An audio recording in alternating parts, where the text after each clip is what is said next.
やそれはね、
めてよみたいな人がいる。なるほど。それは結構どっちかのかもしれない。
there, hopefully.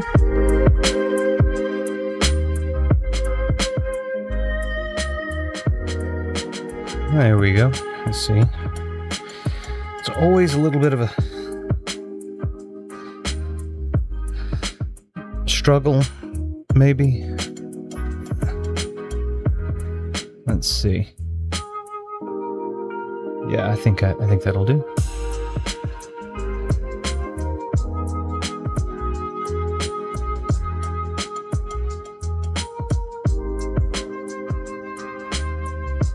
It's always a little bit of a struggle when I take a week or a little bit of time away, because I don't forget how to do things, but there are little kind of nuanced changes that have to be made on the system side, and I forget about those changes specifically. So it's like, Hey Ash, how are you doing? Hope you're doing well. I am doing okay. I don't know, I've been playing, let me change it over to the wizard. I've been playing, Silent Hill F, which has been great, and then I've been playing, there was a game, it wasn't on GOG, I don't think until fairly recently, but it's called The Crimson Diamond. It's basically it's a parser system game, very influenced by old Sierra games, specifically the Laura Bow duology, which I believe is the Dagger of Amon-Ra and the Colonel's Bequest, which are really, really cool games, good games. And I've just realized I don't have my tea in here, so I'm going to take a quick little 2-minute aside to go get my tea. 1 second.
There we go.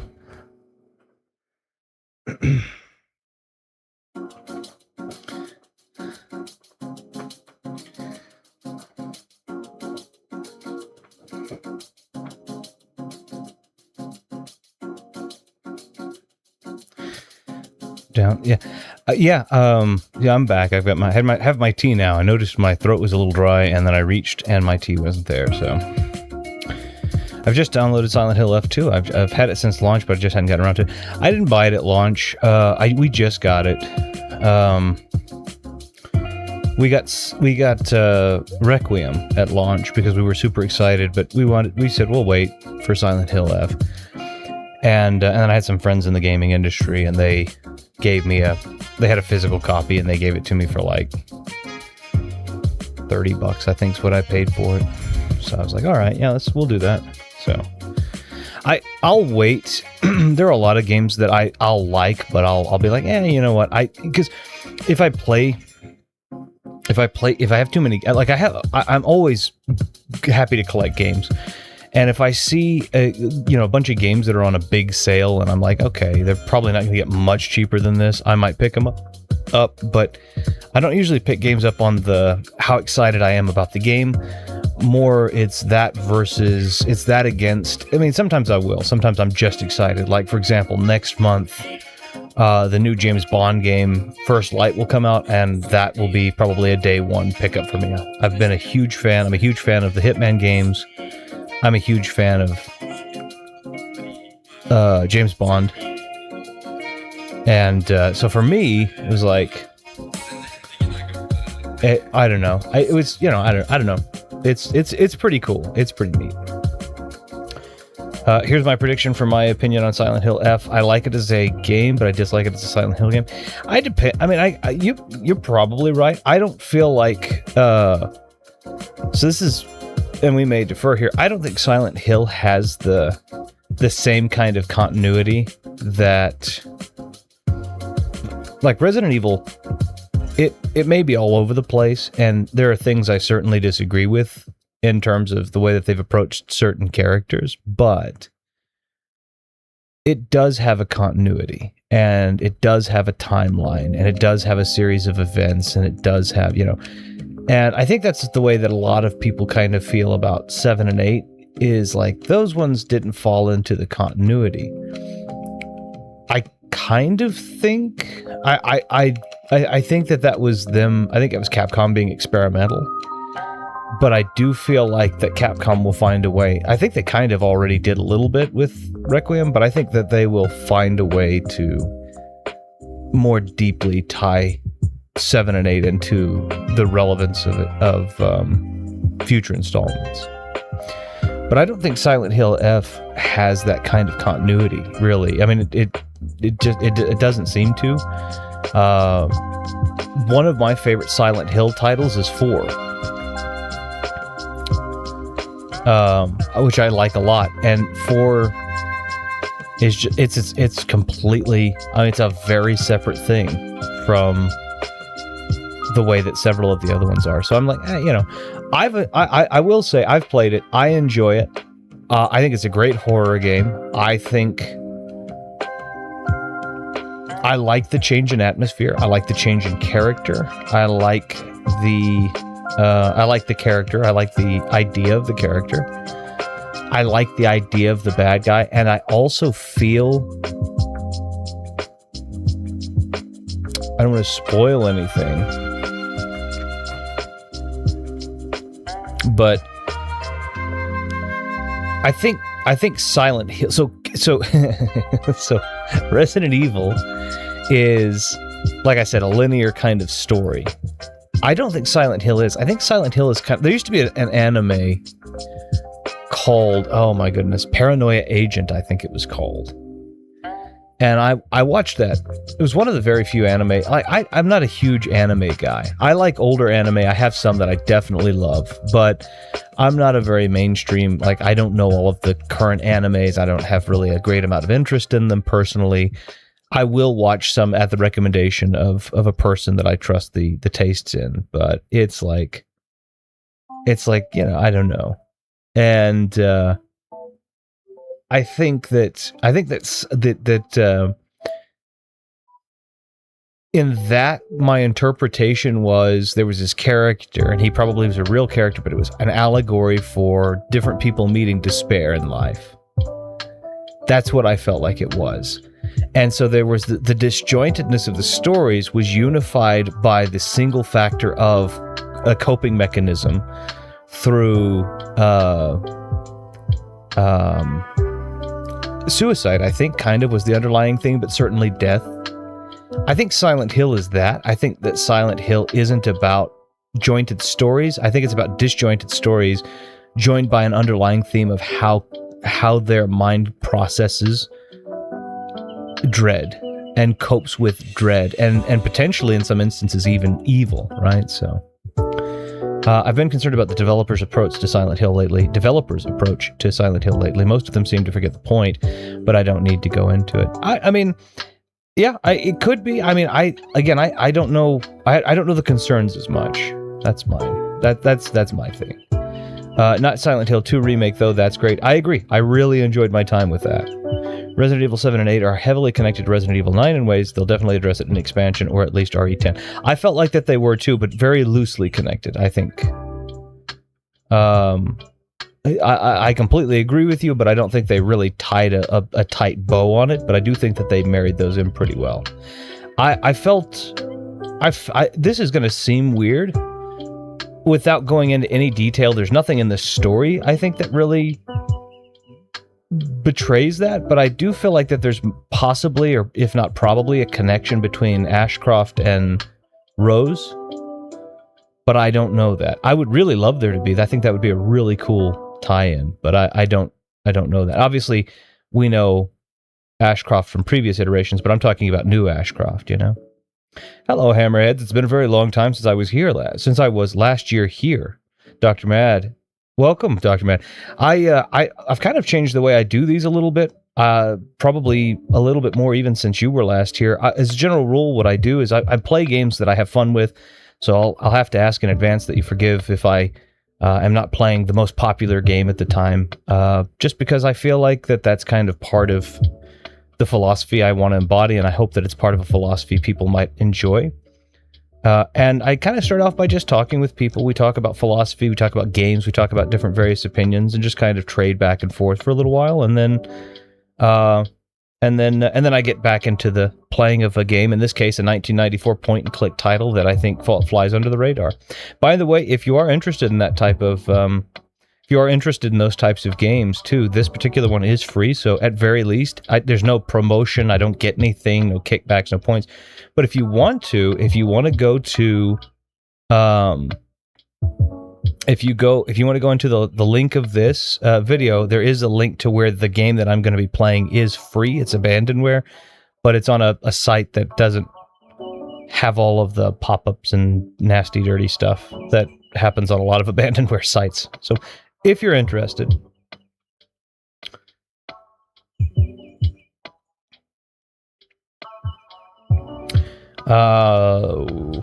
Silent Hill 2 is my favorite game story. I'm not a story guy at all for games. Only a handful of them impact me enough to remember them. I love story in games. I'm going to be honest with you. I've very heavily, and I've talked about this, I'm very, I love that word, but it's not applicable here. I very much am interested in playing The Witcher 3 after this. I love The Witcher 3. There are a handful of games that I play a few times a year, at least once a year. Super Mario World, Donkey Kong Country 3, Banjo-Kazooie, KOTOR, and The Witcher 3 has made that list. I don't feel obligated. They're just games I find myself gravitating towards every single bloody year, and I'm kind of really wanting to do that. So I hope people might indulge me. It's going to be a long bloody playthrough, quite literally, but also in general. So, but I do love those are games also that kind of disprove a little bit that I'm entirely story orientated, because the Super Mario story and the Donkey Kong Country 3 and the Banjo-Kazooie story are pretty bare bones, you know. But Witcher 3 and KOTOR, I think, are honestly some of the best storytelling in games. Again, I've worn a Witcher medallion for like 20 years almost at this point. Just because I love so many of what the themes embody of what being a Witcher is in the books. And then this game, Witcher, came out 11 years ago, I guess, in May. And it's just, it's just so good. I got off mic there, sorry. I'm using a shotgun mic, and so if I get too far off axis, I have to be very careful. I have to be careful not to be too plosive-y, but I have to be careful also not to be too far off axis so you can't hear me.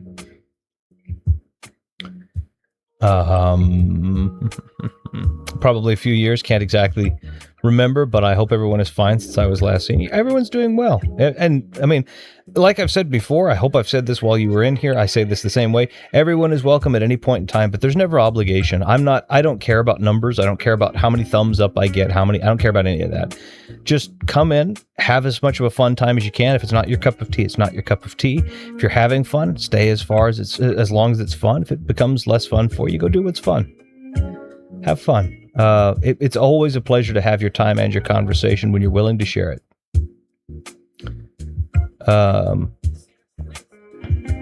Hey, Dr. Man, yeah. I'm the same with anime. I grew up with it, but I mostly stick to the ones I grew up watching. I especially love ones from the 80s and 90s. My favorite ones, I think, are about from that era. I mean, from the 80s, I have a more fond memory from the 80s of animated films that I think didn't get attention. Rock and Roll, stuff like that. I think those I have more. Like Rock and Roll is a really good one. But they had the maybe that was even from the 70s. It feels like, but the Lord of the Rings animatic that was there, that was pretty good, you know. So I feel like in the 80s era, I gravitated more towards animated films.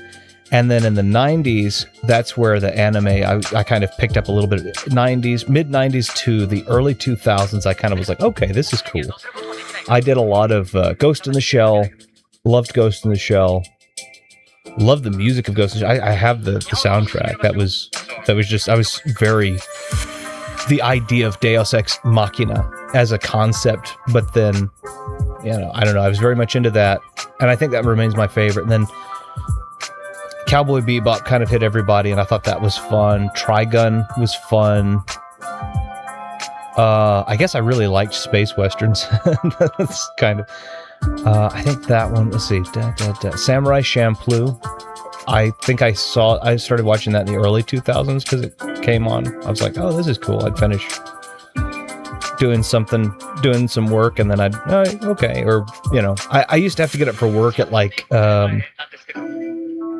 I would go to work. I worked kind of an apprenticeship for a butcher, basically. So I stocked the freezer and then would go and learn under him. His name was Terry. And I had to be there at like 4 a.m. So sometimes I couldn't sleep. That would be what would be on. I'd be like, okay, I'd watch that instead. So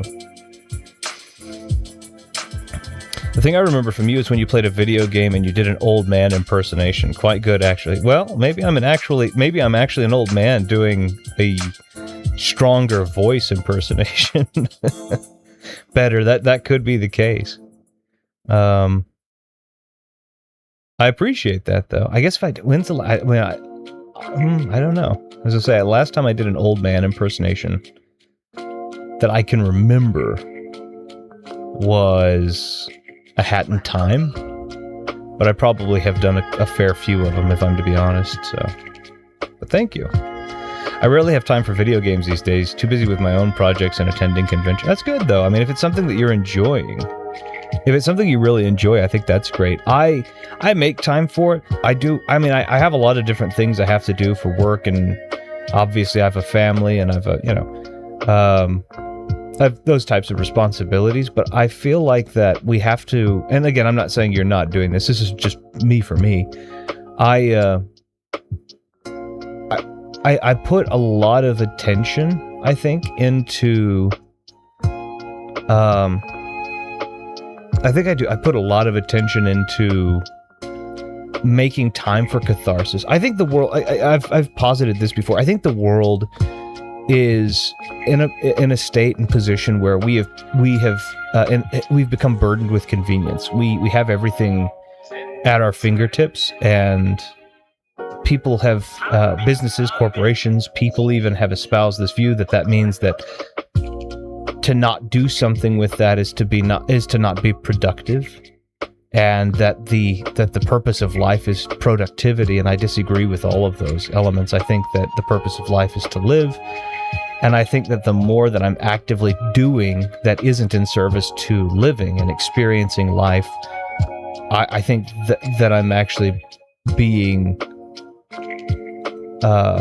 very contrary to that premise. So I try to make a very clear time to slow down, not worry about being productive, just worry about experiencing that moment, enjoying that moment, living life.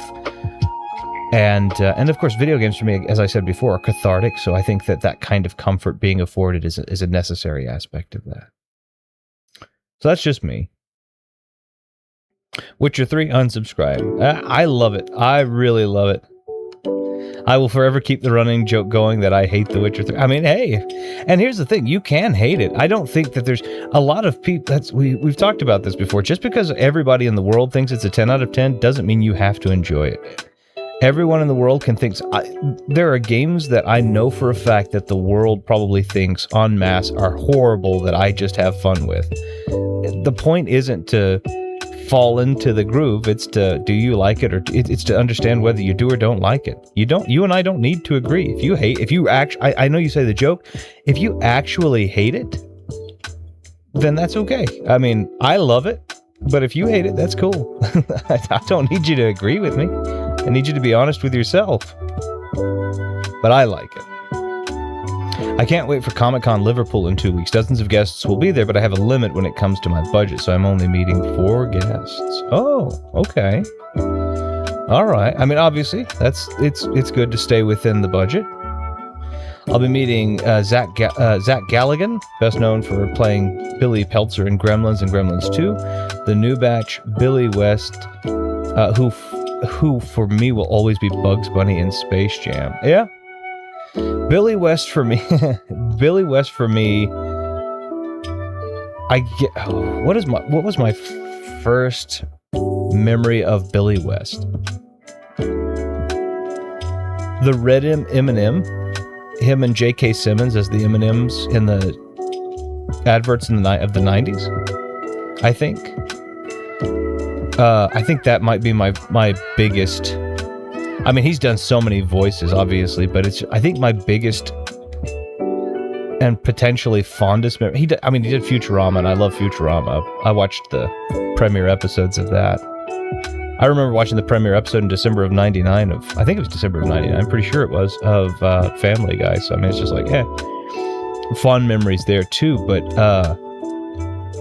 yeah, I think the red and yellow M&M. I think him and I think it was J.K. Simmons was the yellow M&M. And it was him as the red one. I love that.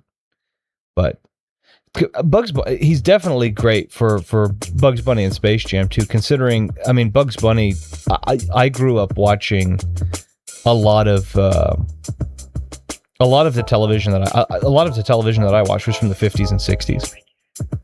A lot of Jack Lemmon, Vincent Price movies, Red Skelton for comedies, Ed Sullivan's Show.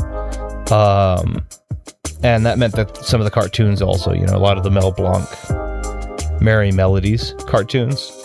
So I understand he's always Bugs Bunny in Space Jam, but for me, Mel Blanc is always Bugs Bunny. I can't.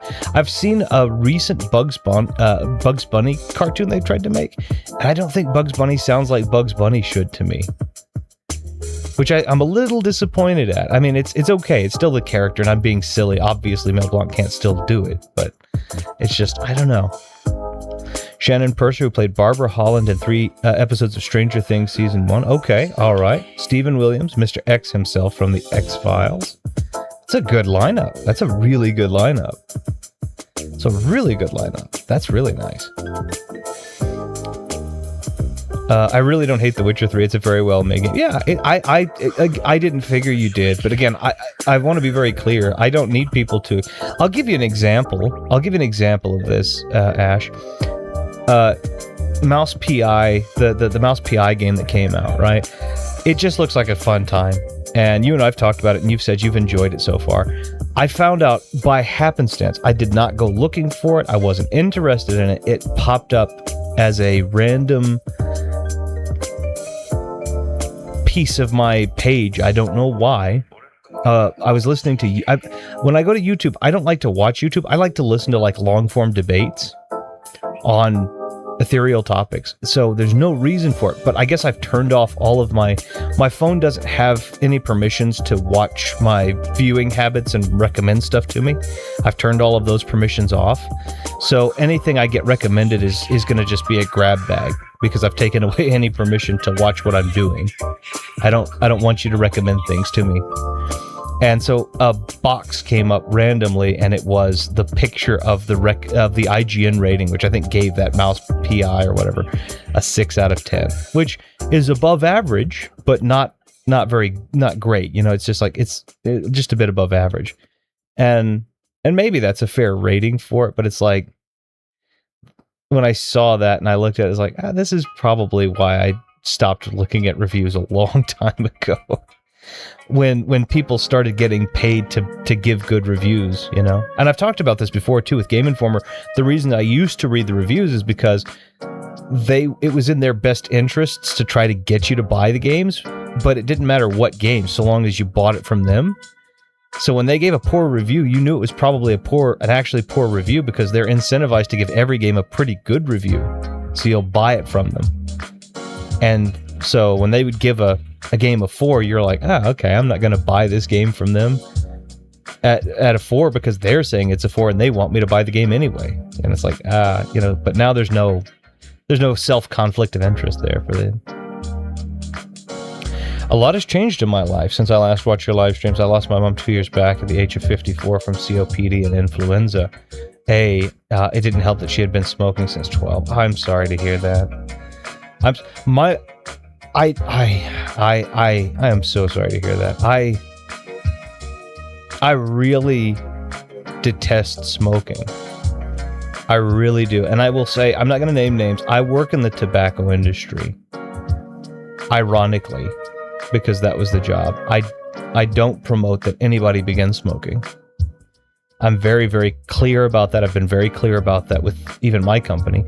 And one of the things I do think is good is some of the biggest companies in that industry are trying to get away from that too. The guys that make Marlboro, Philip Morris International, and there's a bigger company that owns them called Altria, have been very clear about moving into a smokeless future. So if even the cigarette companies are moving that direction, I'm happy to know that some people will be spared, I guess, the pain of seeing somebody suffer from things like COPD or not COPD. I'm sorry, like emphysema. I was looking at COPD. I meant emphysema in my particular case. It could be also, obviously, it exacerbates the circumstance. But I was talking about. I was thinking of emphysema. I wanted to add something to the list, not repeat what was there. For me personally, that's the case. Now, obviously, I mean, I get COPD is. Well, I get COPD is definitely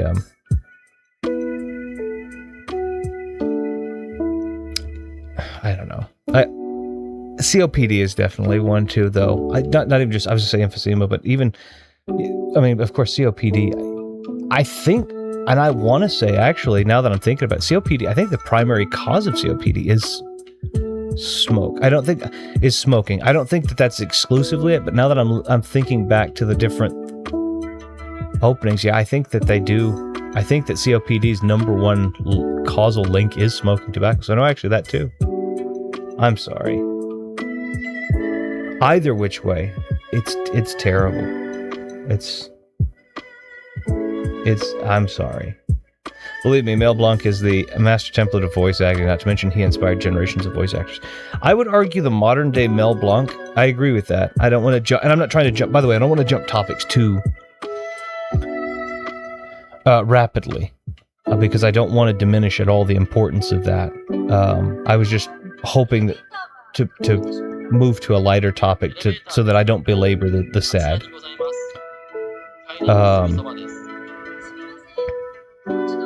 But I think the modern Mel Blanc is... Oh, I can't think of his name right now. What is his name? It's Jim Cummings. I think he's the modern day Mel Blanc. I found out Robin Shu and Lyndon Ashby, Liu Kang and Johnny Cage from Mortal Kombat 95, were at a con in Scotland a few years back. I would have definitely gone if I had known at the time. I hate reviews and scores. I don't go anywhere near it. What a waste of time. Yeah, they are.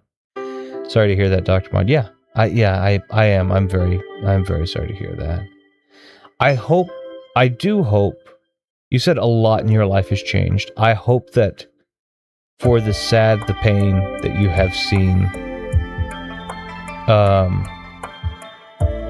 in that span of time, I do hope also that much has gone well for you.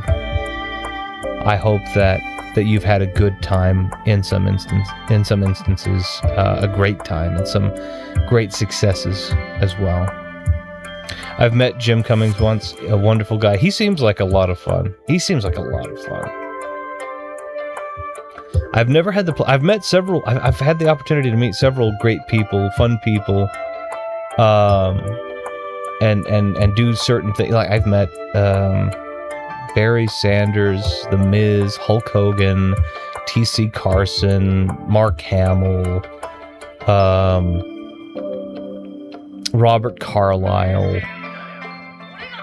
I'm just trying to think of, and I used to work. This is a fun thing. I used to work in the video game industry. I won't give specifics, but and a lot of the people that I got to meet was through my relationships there in the gaming world, because you would have a new WW whatever letter goes after the FE whatever, or you would have that, and then Hulk Hogan would be there, and you'd go up to him and shake his hand. Hey, how you doing? How's everything going? You know, talk to T.C. Carson at that time. You know, when the earlier God of Wars were coming out. And, you know, very he was nice. I met Todd McFarlane, who was a little abrasive when I spoke with him, but I think it was probably just the amount of stuff that was going on at the time and the amount of things that we had going to, you know, had to do, and so on and so forth. But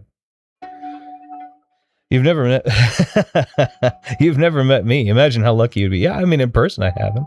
I would be lucky, of course. So I mean, I got to do all that. This is a long time ago, though. This is, you know, oh man, this is 20 years ago, or maybe a little less. Maybe just a little less from 20 years ago that I was. So it's like, man, you know. I even met Robert Englund back in 2015. My sister Freddie Krueger is still jealous of me because she's a lifelong horror fan. That's funny. That's what I also find funny is it seems always, not always, but almost always, that like the greatest horror icon actors are the sweetest people.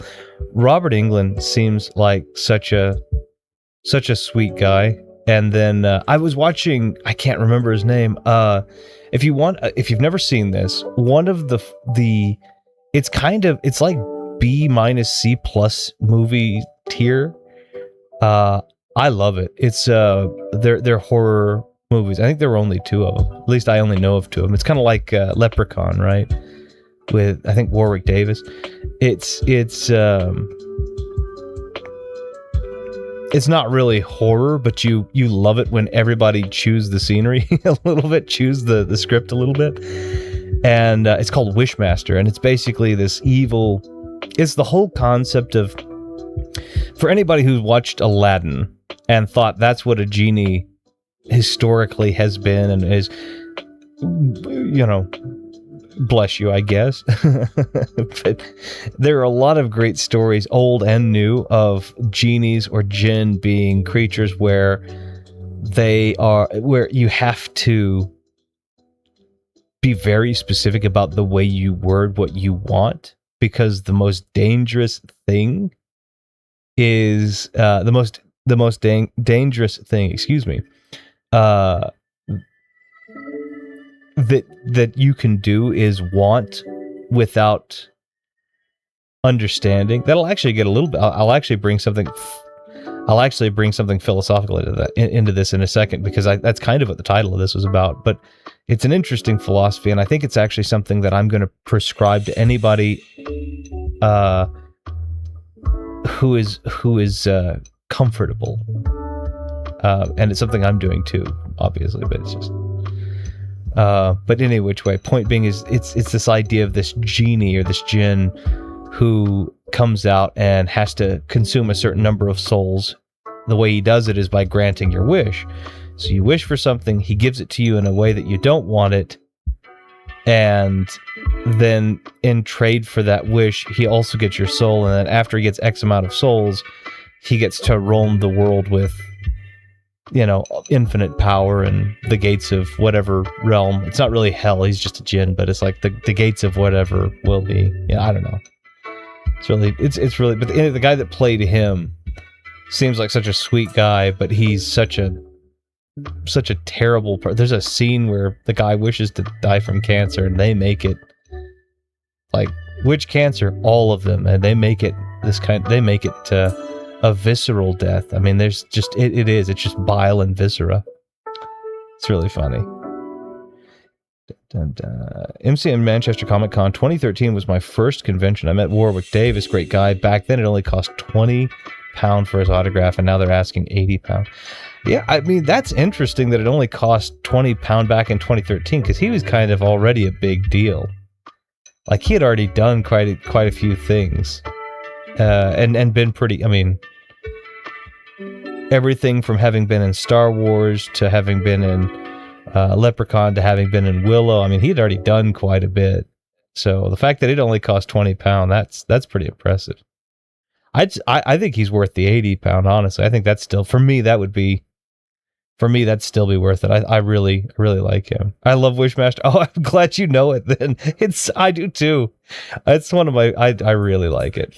I really do. Leprechaun 3 is my personal favorite. That's the one that's set in Las Vegas. It's been a minute. I need to go back and revisit the Leprechaun movies. Wishmaster I just barely did by happenstance. But yeah. I don't know if there's a single famous person I would pay to have an autograph or picture with. Not that there's anything with wanting that. I'm just trying to think of someone like that that I like that much.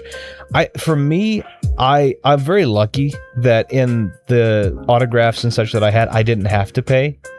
I didn't have to pay for them. They were pretty well. They were kind of favors. Like, I'm doing business with these guys, and they, hey, would you mind? I have a friend that is a great fan of Kratos, and I have this picture of Kratos. TC Carson signs it, and I give it to the buddy, stuff like that. But it was I didn't pay for any of the things I walked away with on those. I didn't pay for. They were kind of just a favor from people doing business at that time. This is a long time ago, right? I mean, this is way before Christopher Judge would ever even consider stepping into the shoes. There weren't that many God of Wars back then. There was one and then another one, I'm a huge fan of Stallone, Schwarzenegger, Van Damme. They're the closest I can think of. Some horror filmmakers, actors too. I think for me, the only one that I can think of that I would like to have, my favorite actor of all time, in fact, is Harrison Ford. I really like his style, and I haven't seen any movie that he's been in that I didn't like his performance. Even if I didn't care much for the movie, I enjoyed his performance. Indiana Jones' Kingdom of the Crystal Skull is a terrible movie. I think he did fine. I honestly didn't mind the Dial of Destiny. I think it's a step up from Kingdom of the Crystal Skull, but it doesn't compare with the original trilogy. And then he did one called with Brendan Fraser called Extraordinary Measures, and I wasn't a great fan of that movie, but I think Harrison did fine. One of my favorite hidden gems with him, though, if anybody's not seen it, I think it came out in 2008. It's called Firewall, and it's him against basically Paul Bettany. Paul Bettany as a villain, and I recommend that movie to anybody. I mean, you could probably find it for in the dollar bin now. It's almost 20. It's 18 years old, so.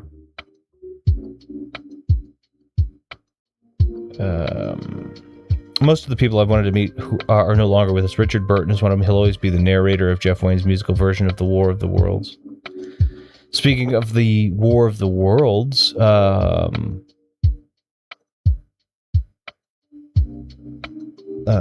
Orson Welles, who played Le Chiffre in the comedy version, by the way, of James Bond Casino Royale, of the James Bond story Casino Royale, or Casino Royale, where they play Baccarat. I would have loved to do. I mean, I think for me, people that I would have loved to have met and spoken with, I don't care about the signatures necessarily, just conversation. That one of the things that I kind of look at is a lot of people have these fan guy, boy, girl, whatever people want to call them, moments, right? They have these moments of extreme fanaticism, and I don't do that. I mean, it's a person who's contributing to an art form, and I appreciate the art. But I think what I'm more fascinated with is having a conversation with them and trying to understand what kind of a mind that they have. Not as an actor, because Christoph Waltz is very famous as saying, "Look, all you do is you go in and you read your lines." It's very simple. But then he did an interview where it was, I think, his last meals or something like that, where you tell people what meal you would like to have if you were on death row right before death. And he talks, and when he talks, you realize that there's a depth there of him, not as an actor, just in general, that you're like, all right, this is a fascinating mind. This mind works in a way different from mine, which may have a tendency towards the more analytical. This is a person who has a more globally gifted mind, you know? And so I think that's Harrison Ford, Orson Welles, Marlon Brando. Marlon Brando he did a thing on the Dick Cavett show way back when. And it was a brilliant, kind of almost accidental expose of what people were doing, despite them having said that it was kind of the pulling away the curtain of a person whose entire job is to act like they're just doing a normal thing when instead they've got 5 or 10 other things that they're focusing on. I don't know. It was quite brilliant. The man was very intelligent, beyond just acting.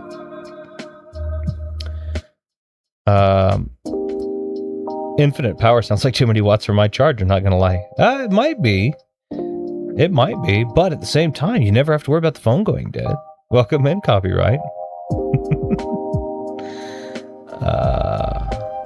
Earlier this year, I created my first audiobook, Brunel, The Dead Zone. Huh. That'd be interesting to hear. That'd be very interesting to hear. Brunel does feel like a dead zone sometimes, though. Huh. That would be interesting. I would love to narrate an audiobook, but there are a few things that prevent me from doing so. One, of course, is partnering with, trusting. I wouldn't know with whom to partner that I could trust. Number two, what book would I read that I enjoyed so much that I would do the marathon session to read through it live? And number three, my voice isn't something that I think most people are going to want to listen to for 7 to 13 hours, depending. Ironically, I find Lord of the Rings, I'm going to read that to you, and it's 40 hours of pure, I don't know. Stallone is my favorite actor. Is he the best actor? No, although he's underrated, but my personal favorite, definitely. He's been such a big part of my life, being a movie fan over the decades. Stallone's great, and I think Tulsa King, what I've seen of that does prove that he does have some chops. He's grown a lot since Rocky, and Rocky's great. I'm not trying to. Rocky's arguably one of the best movies of the generation, but I think he's grown a lot in being an actor.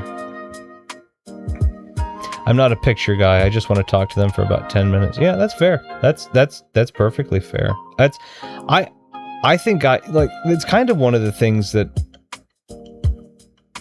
I was thinking about this yesterday. I don't want, again, if Marlon Brando was there, I don't want to talk to Marlon Brando in front of an audience of 1,000 people. I want to have a private conversation where we exchange ideas and learn things, and then I want to walk away from it, and everybody else can or cannot know. I'm not going to go out and brag about it so much as I might, if somebody says, I've gotten to do this, I had the pleasure of doing this one time, comparatively speaking, but I don't know. I don't know. That's just me. Brunel is an original character of mine. He's a time agent and bounty hunter in his early 20s, born in Liverpool on 15 September 1830. The same time day when the Liverpool and Manchester Railway opened. Ooh. That's an interesting concept. A time agent and a bounty hunter from 1830, just without the remaining context, makes me think of Wild Wild West, which I think has a really cool premise. I don't think they pulled it off well, but I think the idea is really cool. Again, I don't know why, but I have a love of Western science fiction hybrids for some reason. I'm a Zoomer baby. Hold on. I am Zoomer baby explains Stallone Plox. Oh my gosh. I don't know what Plox means. I know what a Zoomer is. I am not a Zoomer. I'm not of Generation Z. I could explain Stallone, but better that I just recommend a couple of great movies and you give those a view. I would have loved to have talked to Wes Craven about horror and filmmaking. That would have been a dream now that I think about it. Rest in peace. Oh yeah, yeah. That's a good one. Hello, copyright. Yeah.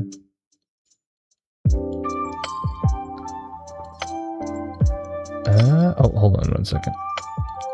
I'm gonna.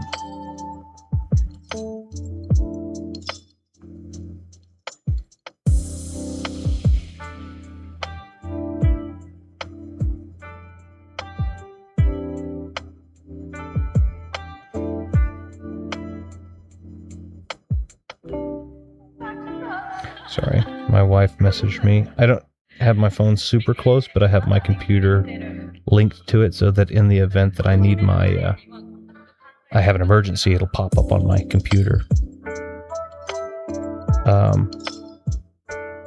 And tell me that, oh, this is something going on.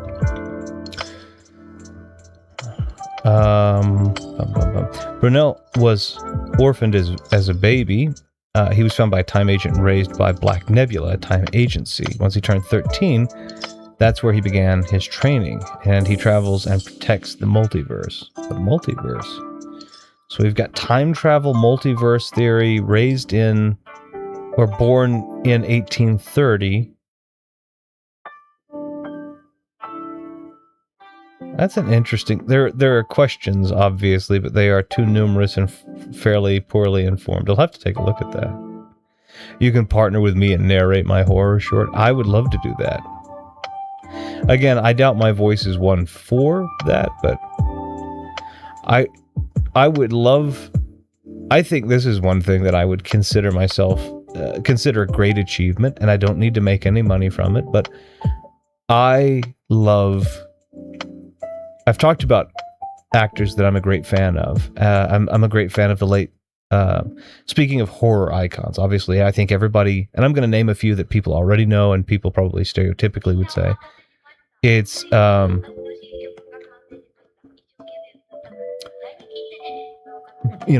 Lugosi, and... but of the kind of more modern triptych, I love... And I'm a huge fan of Christopher Lee, of Peter Cushing, of Michael Gough, and of Vincent Price. And I would consider it such a neat thing for me to be able to do for a published horror short or horror song or horror story. I would love to be the voice to that as Vincent Price was in the background of Thriller.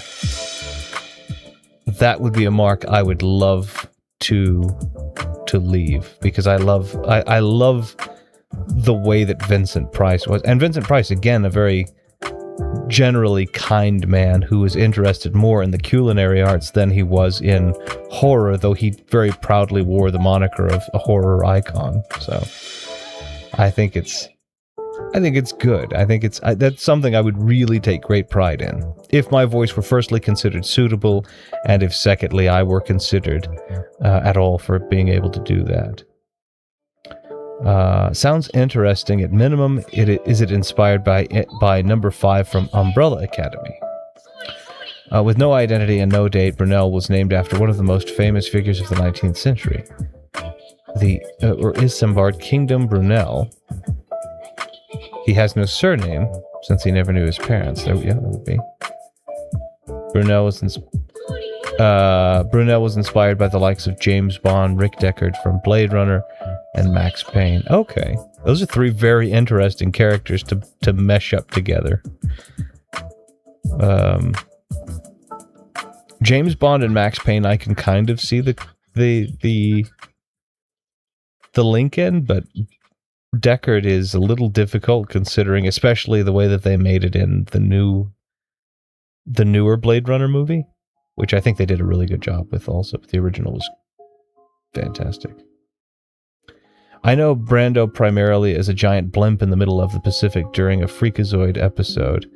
I know he's I know he's probably a respected actor, but I can't take him seriously since that was my first XP. Yeah, that's fair. Brando is Don Corleone from The Godfather. It's not that he's probably a respected actor. Brando was very much considered one of the greatest actors of all. I think he still is considered one of the greatest actors of all time. But he was a hefty gentleman. He was, but he played Don Corleone in Godfather, which was what really in the Godfather movies, which really helped him rise to prominence. And then you have the other roles that he's played. What was the name of the? I'm trying to think of. Was it Apocalypse Now? I think, where he plays this absolute terrible, just detestable, dogmatic. I can't think of his character's name though. But anyway, he plays as this like awful military colonel who is just kind of using these terrible things, these terrible like pseudo-patriotic justifications to do these. I don't know. That's unspeakable. I don't know.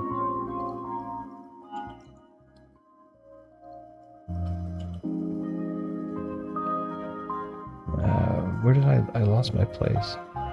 Oh, do you have a separate definition of your favorite actor and who you think is the best actor? Like, Stallone is my favorite, but I think Jack Nicholson is the greatest actor of all time. I'd have to think about that. I don't know.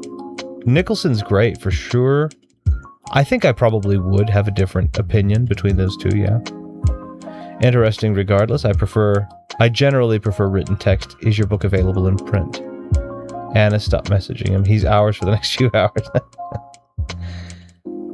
In the Dead Zone, Brunel teams up with Ratchet and Clank to stop it. I'm sorry. In the Dead Zone, Brunel teams up with Ratchet and Clank to stop an ancient god, like being called the Puppet Master, who's trying to escape a prison pocket dimension known as the Dead Zone. Oh, okay. That's an interesting team up too. He's also ours for the next few hours. Well done. No, just this audiobook. I'll pay you, don't worry. But are you talking about the city of Intercourse, Pennsylvania by chance? That's where you'll pay me? We do have... I don't live in Pennsylvania, but there is a city in Pennsylvania called Intercourse, Pennsylvania, if you didn't know. Now you know. I'm sure that that's not the only one, it's just the most prominent. I'll give a description of what Brunel looks like. Okay. I loved Bela Lugosi as Frankenstein in Big Frank Goes Wild. Him going back and forth with Christopher Cheney Jr. was near perfect. You have messed up so many things. Bela Lugosi was the only thing about that you got right. Christopher Cheney Jr. Poor Lon Chaney. Good Lord. Brown hair, blue eyes, has a 5 o'clock shadow on his face, wears a black flat cap, a long dark gray coat, a white shirt, a black waistcoat over it with a pocket watch sticking out of it, which would be appropriate. Dark blue pinstripe trouser and black leather shoes. He's armed with the dual-wielding Briar blaster pistols in each holster, a vortex manipulator on his left wrist, and a smoke pipe in his mouth. Briar blaster pistol. Now I could be wrong on this, but Briar blaster pistols are from Star Wars, are they not? The Briar blaster pistol is actually Kyle Katarn when he chooses no longer to be a Jedi. I believe the Briar blaster pistol was his blaster pistol of choice, and I believe it's also the blaster pistol used in Andor Season 2 by Andor. Brando is 100% still one of the greats. Yeah, he's great. Basically, Brunel looks like something out of Peaky Blinders, which makes sense. Never seen. I'm an Amerifat. Never seen Peaky Blinders or Godfather. I've seen Peaky Blinders too. What I've seen of Peaky Blinders is absolutely phenomenal. He's on Apocalypse Now, known to be a nightmare during film. It was said that he was very particular about the way, but yeah, it was. Oh, Brando was Kurtz. Yeah, Kurtz. Thank you. I could not think of his I could not think of his name. Yes. Yep. And Don Corleone. Yeah. Oh yeah. No, he's one of the best. I think. I think he is one of the best. Jack Nicholson's a good pick for one of the best also, though. That's a good pick. Nicholson's done some really good stuff. Even I even like the comedy Anger Management with him. But The Shining, One That Flew Over the Cuckoo's Nest. I don't know.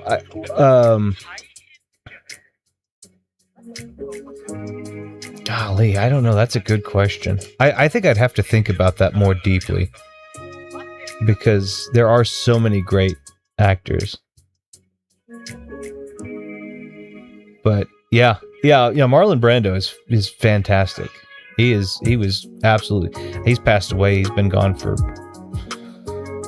25 years, something like that. He's been gone for a minute now, but yeah, he was good. He was very, very good.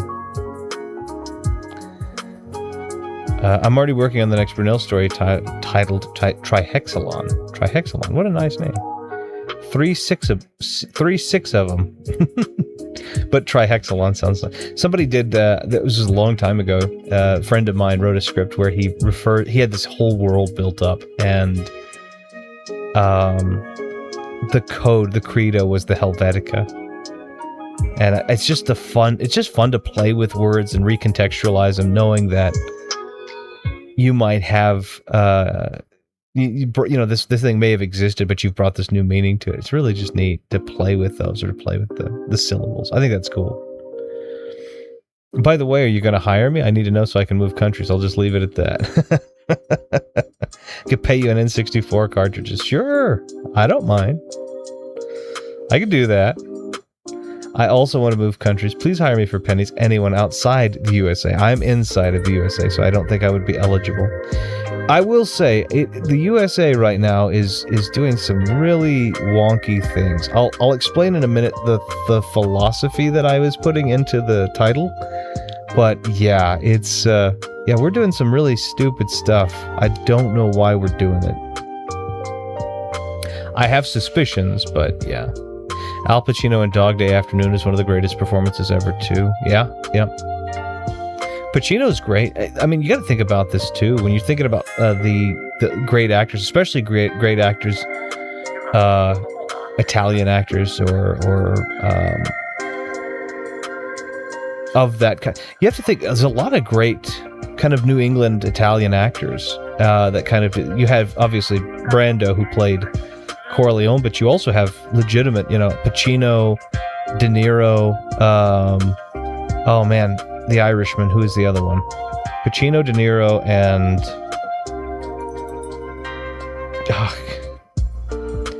why can I not think of his name? He's My Cousin Vinny. Male opposite of Marissa Tomei, Joe Pesci. So you've got, those are some top-notch actors too. That's where my mind goes when I think about Pacino. I think of Pacino, De Niro, Pesci.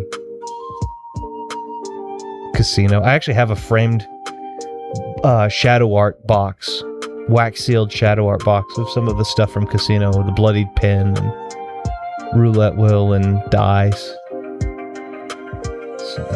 Really, really neat piece of art that I have for that. It's hanging on my wall behind me.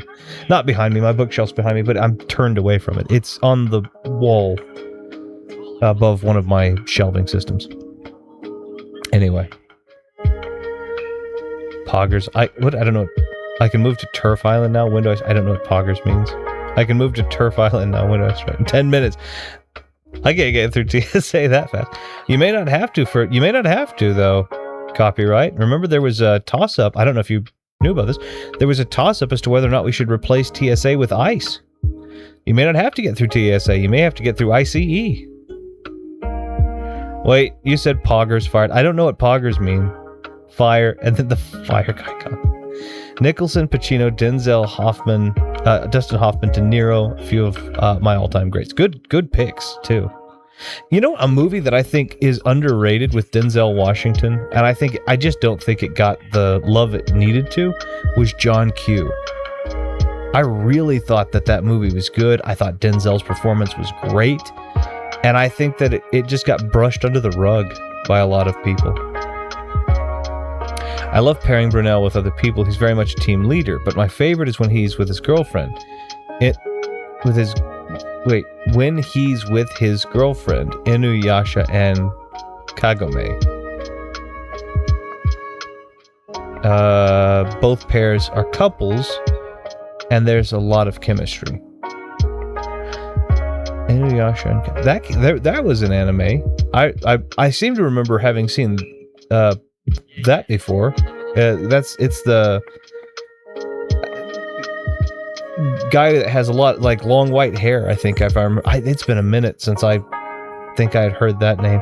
I think I have a game though. I'm pretty sure I have a video game around here about them. I'm gonna have to look that up.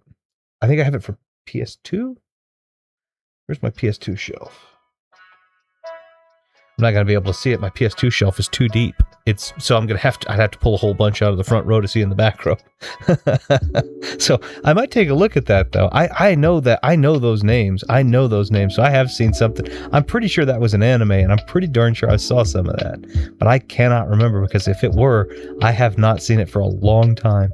But it seems really familiar. I've started a new story too. Retro Goes to Birmingham. It's about an American trying to meet his handsome but humble English friend and battling knife-wielding thugs along the way. I've had the pleasure of having a neat little knife. It was kind of an honors knife fight, but I've had the honor of doing something like that. I say the honor of. It was a friend, and the entire interest was the disarming of the opponent. So he disarming me disarming him. And so I have some scars across my fingers I have some scars across my fingers showing my failures, but he has a few across his showing his. It wasn't malicious in that regard. It was just a gentleman's. I've always enjoyed blade work, and have done some really cool stuff with some great blades, swords and such. I have some really nice. I'll have to send them at some point. I have some really beautiful swords that I need to get redone, because I've just absolutely worn them to the teeth, and I really need to polish and sharpen them back up. But anyway, I'm sorry, I digress. Just fun stuff. That was a long time ago. My goodness. This is my hot take. I don't pay attention to actors in movies usually. Certain performances are better or worse, of course, but I rarely internalize who an actor is aside from their characters. I love the guy who played Captain America in the MCU, especially in other movies. What's his name? IDK. Joe Pesci? That's not his name. His name is,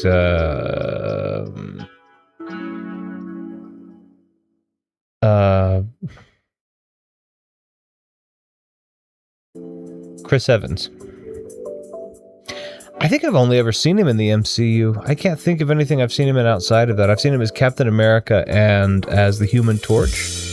That was my first time seeing him, was as the Human Torch in the first Fantastic Four movie, which I actually think is a decent movie. I don't think it's a good movie. I don't think it's but I think it's fine. I think it's a fine movie. I enjoy it. Yeah.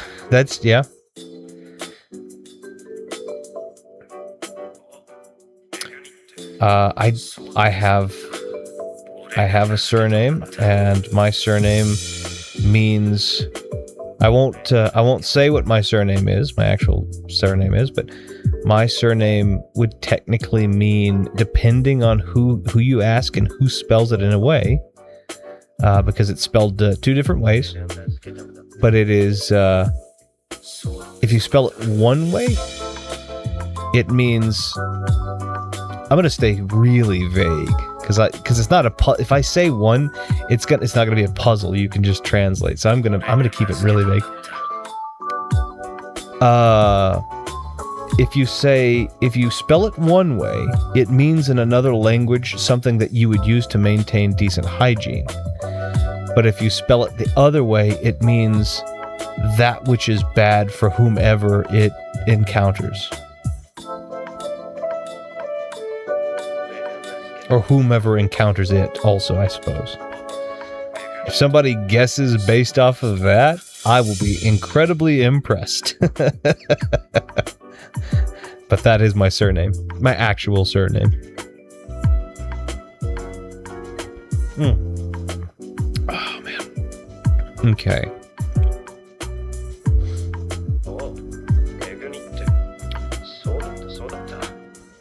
I'm not really into superhero stuff, to be honest, but I love Guardians of the Galaxy films because those are more sci-fi space opera. Okay, that's fair. I mean, I love Star Wars for that reason. I love John Q. Me too. Me and my other half watched it again a while back. I let her out of the cage and everything. I think John Q is great. I think The Terminal with Tom Hanks is great. A lot of people don't watch that either. So it's like there are a lot of movies that I think a lot of people were very harsh on that I actually quite like.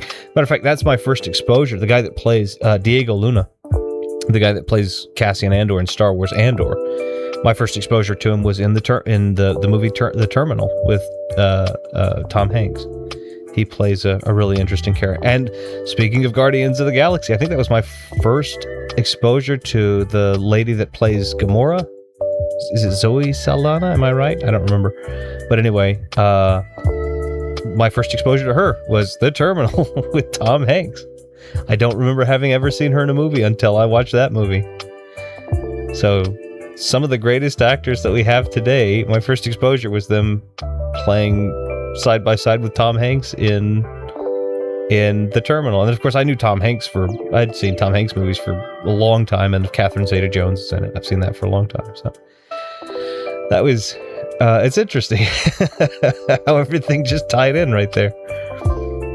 Agreed, but honestly, Guardians of the Galaxy 1 kind of put me off with its music choices. The 80s had great stuff, but I can't stand most of those. But yeah, MCU is great when it's a space opera. I think they picked like Redbone and stuff like that, which I think are fine. I like Redbone. It's not bad, but it's not music for everybody. I get it. The Guardians aren't in Thor Ragnarok, but you can definitely feel the influence of their style. I think I've seen Thor Ragnarok. I think, I did see it. I was on a plane. Where was I going?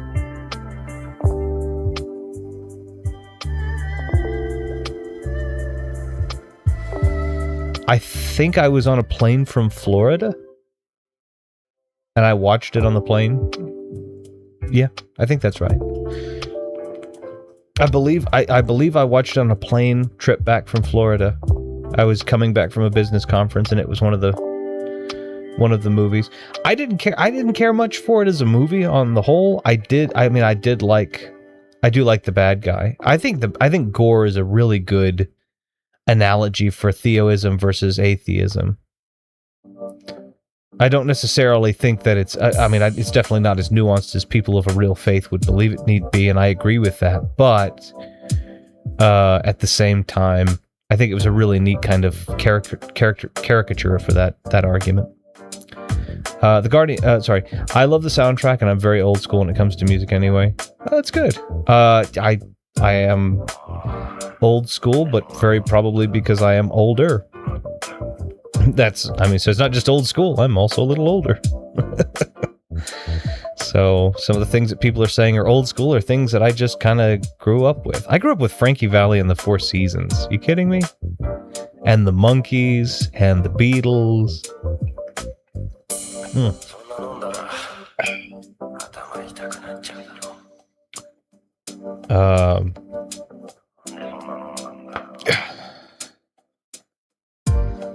Yeah, Frankie Valli and the Four Seasons, though, definitely, I think, was the one most listened to, and then as I got older, I shifted to the Beatles.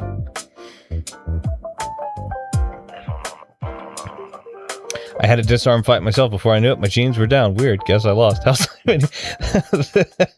There's something I'm going to send you from a comedian. You just did something that reminded me, and there's a comedian that did a thing. I'm going to send it to you. It's not appropriate for me to put here just because I can't do it justice, but I will send it to you because I think you'll get a laugh from it. Please don't let me forget, Ash. I used to be a Doctor Who fan, but due to various factors that drove me away from it, I moved on. Red Dwarf has pretty much taken its place for me. At least I remember that growing up. Okay. Today I learned Ash wears jeans. I don't know what Red Dwarf is. I know what Doctor Who is. I don't know what Red Dwarf is. But I've heard that name and I've heard it recommended, so I'm probably way behind on chat, by the way, so just forgive me. I like to take my time and make sure I address everything.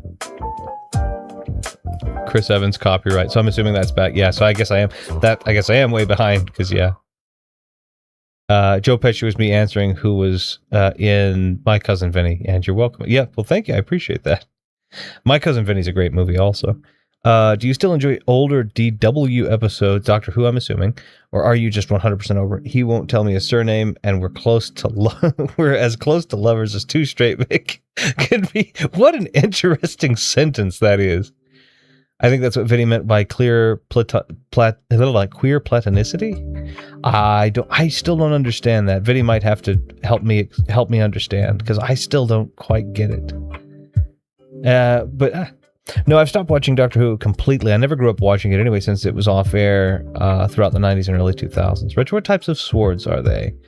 One of them is a beautiful, I'm not going to say it's perfectly ornate, but it's a beautiful flatted rapier.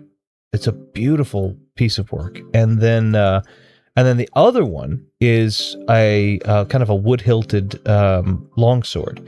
The wood-hilted one is they're both full tang blades, obviously, because it's anything that's less than that is likely to fail.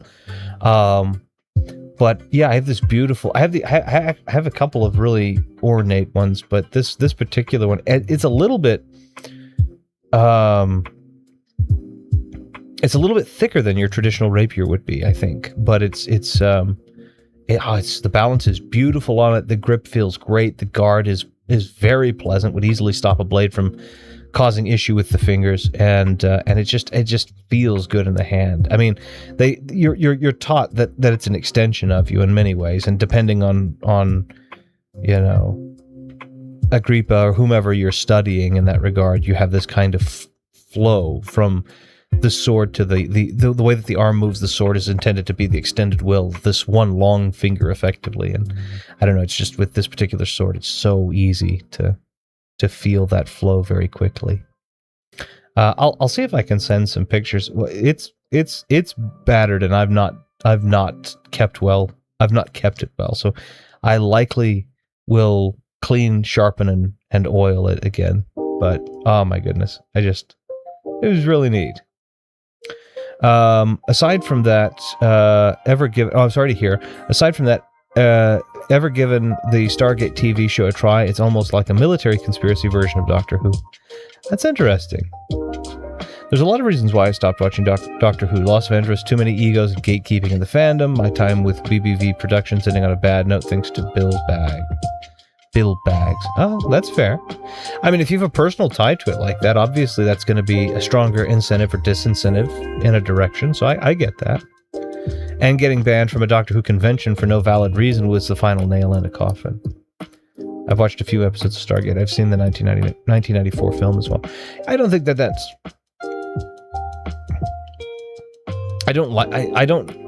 I don't know the circumstances on it, but I don't like it when a fandom begins to gatekeep. I don't think it's appropriate for a group of people who enjoy something to tell an individual person how they should or should not enjoy something.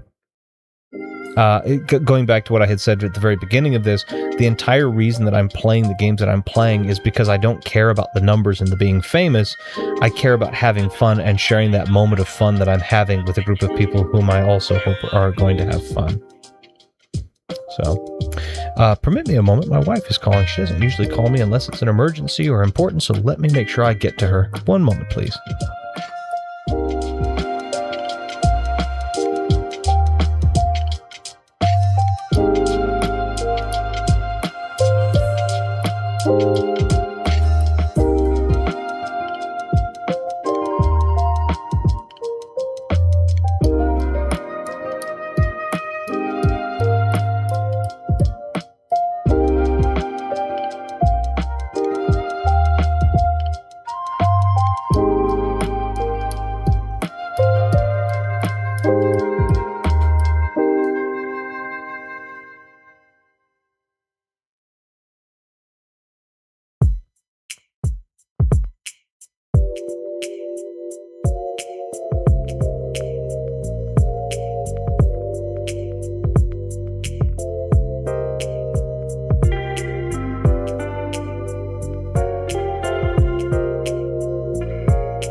It was important.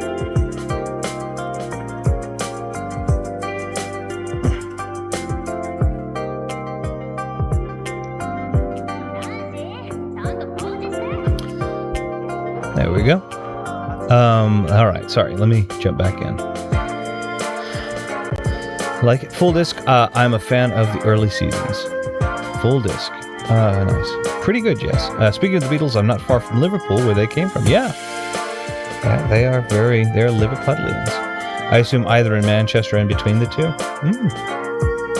I'm so made up that I've met all the Red Dwarf cast members, even though it took me over a decade. Well, good things take time, I suppose.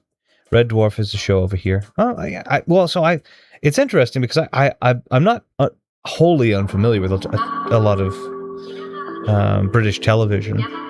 As I've said on multiple occasions, I'm a big fan of Hugh Laurie and Stephen Fry, so a bit of Fry and Laurie, and was it Jeeves and Wooster also, and then of course the Blackadder stuff with Rowan Atkinson is also featuring them. So I've been a big fan of British television also. I don't think television in general has much to offer these days in any place, but I have been a big fan of British television.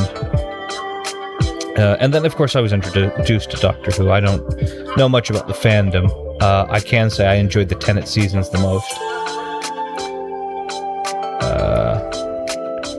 Yeah, it's not far from Liverpool. Popular stateside too. My folks love it. Not for me, sadly. It feels a bit too real for me. So we should have a sword fight when we meet. Not with the swords, though.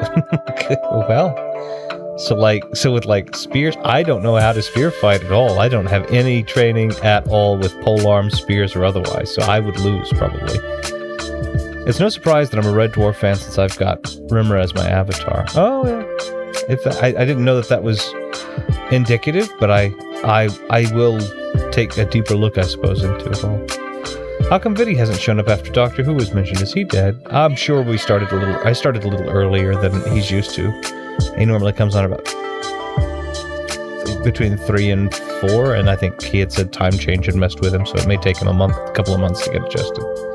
He also may just not decide he wants to jump on. That's okay too. I had a friend in high school and college who owned a katana. He's a big enthusiast of both sword arts and Japanese culture. I hope he's doing well. I hope so too.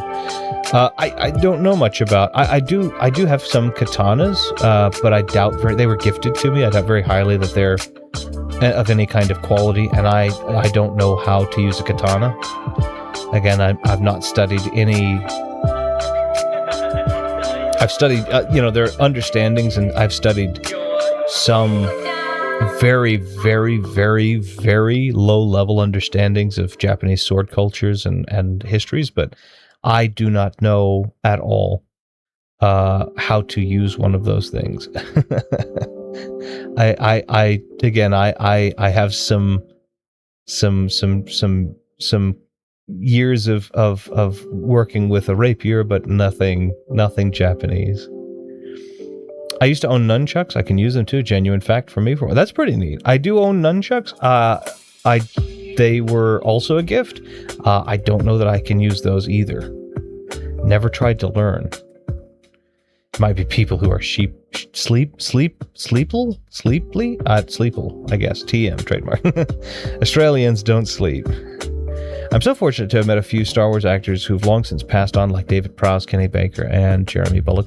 I have a good friend who has... It's always a pleasure to get to talk with him. I get to talk with him very, very frequently, honestly. I talk to him at least weekly, a lot of times daily. It's really neat. Monday through Friday, kind of. But he's very, very well connected, and has been very well connected with several of his friends who are also very well connected with several actors in Star Wars. And I believe he has a he has a Darth. I know he has a Darth Vader helmet with David Prowse's autograph. I don't know if he met Kenny Baker. I do know that he had a good relationship with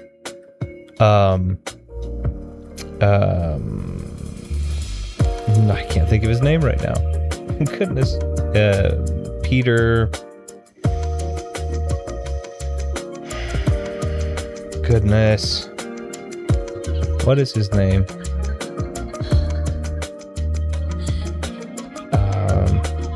Peter...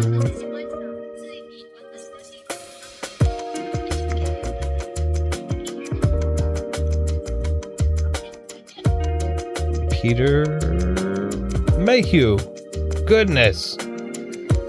Chewbacca. I couldn't think. I could not think of it. Peter Mayhew.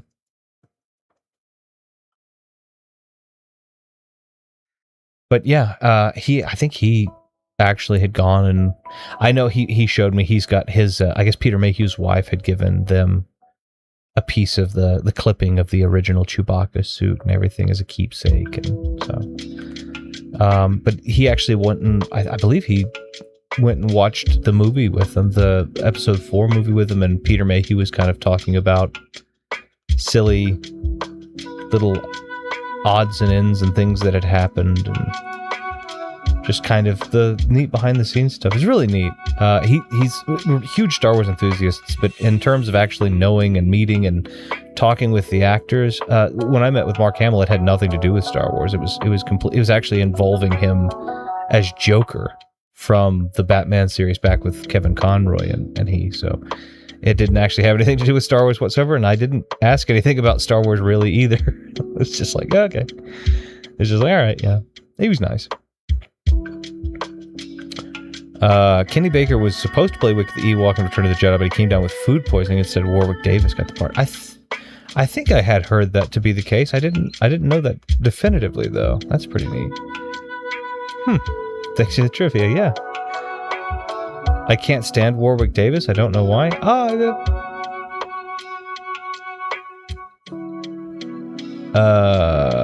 Because he pronounces the second W in his name. Quick, post frequently. He's catching up to present. Trying to make a difference. Am I meant not to say? I mean, I could say Warwick Davis, but there's another W in there. Maybe I'm wrong. Anyone ever watched The Boondocks? I have watched The Boondocks. I don't consider that anime, but it is, again, an animated series. I have seen the Boondocks. I think it's very clever.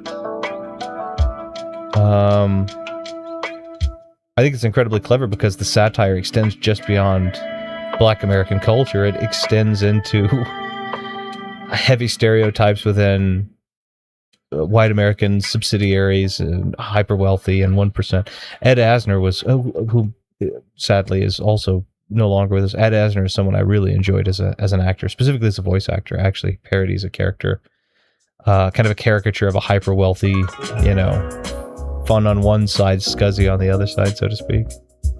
I've never watched that. Heard of it though. Did they remake it? Yeah, 10 out of 10. Great show. Gets my ethnic minority seal of approval. I don't know if that's... Okay, hold on. I have to ask for some specificity. When you say my ethnic minority seal of approval, are you stating that it gets your seal of approval regarding its approach to satire of an ethnic minority? Or are you saying that you are an ethnic minority giving a seal of approval?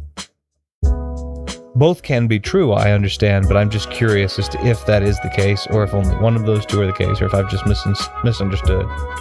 Too diverse for me, 2.5 out of 10. I think it's very clever. I think a remake is in the works right now, but it's not out. Peter Parker. No. Fighting Max. Hi, Retro. Hey, Fighting Max. Hopefully you're doing well today. Mark Hamill made his own comic book back in the 90s called The Black Pearl. I didn't know about that. Poggers, it's fighting. Poggers means plan? Wait, hold on. I don't... That confuses me more because I know what plan means, and I don't think that context makes much sense to me. Plan? It's fighting, Max? Well, plan for what? To say hi?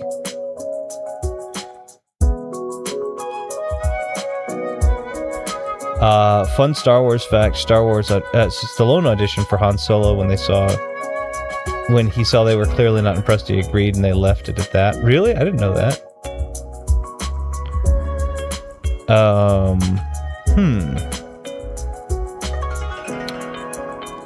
I didn't know that. If that's truly the case. I think I remember Kurt Russell had done, like a young Kurt Russell had apparently tried out, if I remember correctly.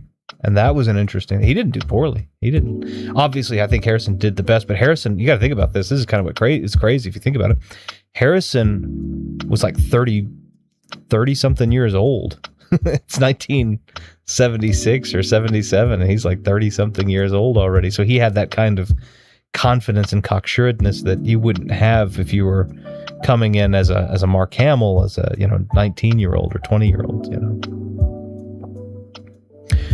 Retro, just so you don't get confused, poggers is an expression of excitement, and I am an ethnic minority. Would it be inappropriate of me to ask of which? Just as a curiosity. And of course, if you're not comfortable with that, that's fine. I've multiple times stated that I am, as far as anybody in America is going to be concerned, I'm Caucasian, blue-eyed and blonde-haired. Well, fair amount of gray hair actually, but it's blonde. What of it is not gray is blonde. And I am predominantly and not terribly distantly Danish. And when I mean not terribly distantly, I mean not distantly at all. Poggers means hatred for the streamer they're watching. That seems masochistic. If you hate me, then just don't watch me. That's okay. I'm all right with that. Copyright is ginger. Is ginger an ethnic minority? I think that's just I don't know. Translator's note: X means plan.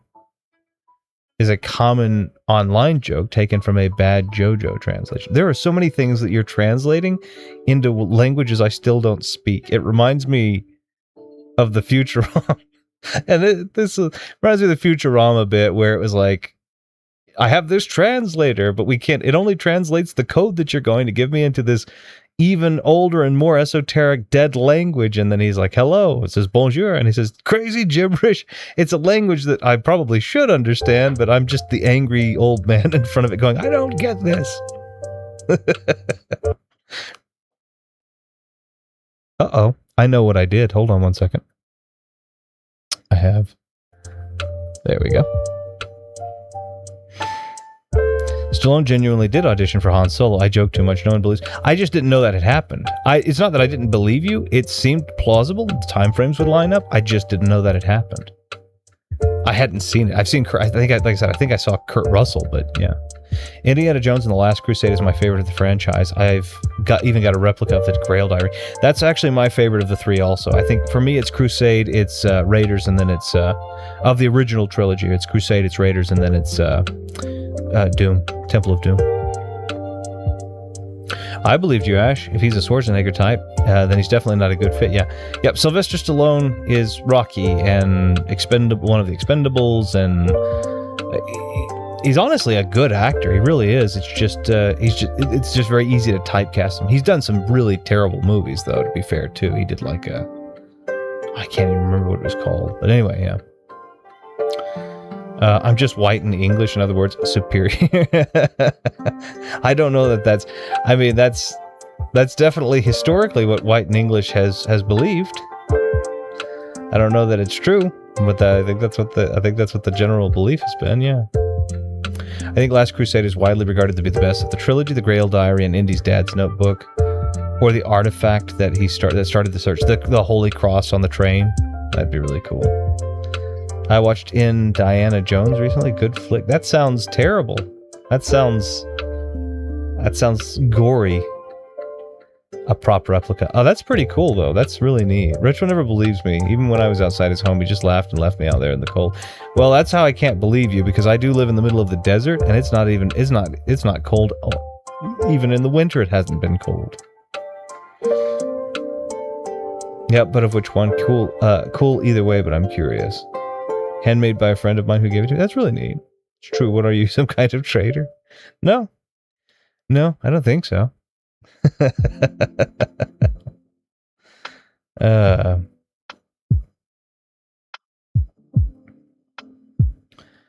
Yeah, I don't know. It's it was cold that one day. I mean, that's probable. That one day being the more probable than the cold, but yeah.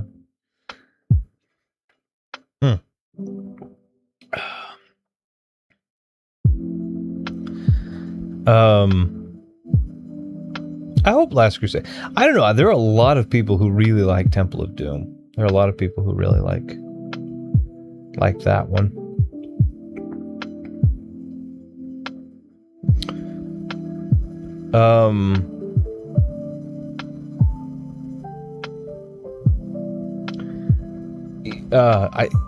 I think one of the oh no, he's caught up. That's what happens. I think one of the things I was going to get at that is a part of the reason the title is the way that it is. That it does tie into some of what we've talked here, and does also tie into other things. But I was obviously it's going to tie into a couple of things, right? The game where we are in the game is it's a particular we're at a particular part where it's going to tie in with death. We've kind of seen the glimpses of it originally. Retro, when we meet, you need to start a stream, but let me into it. People will think they've lost their... Yeah, I mean, it won't sound the same, but sure, we could do that. That's America's falling apart. Well, that's definitely part of it. Yeah, actually. I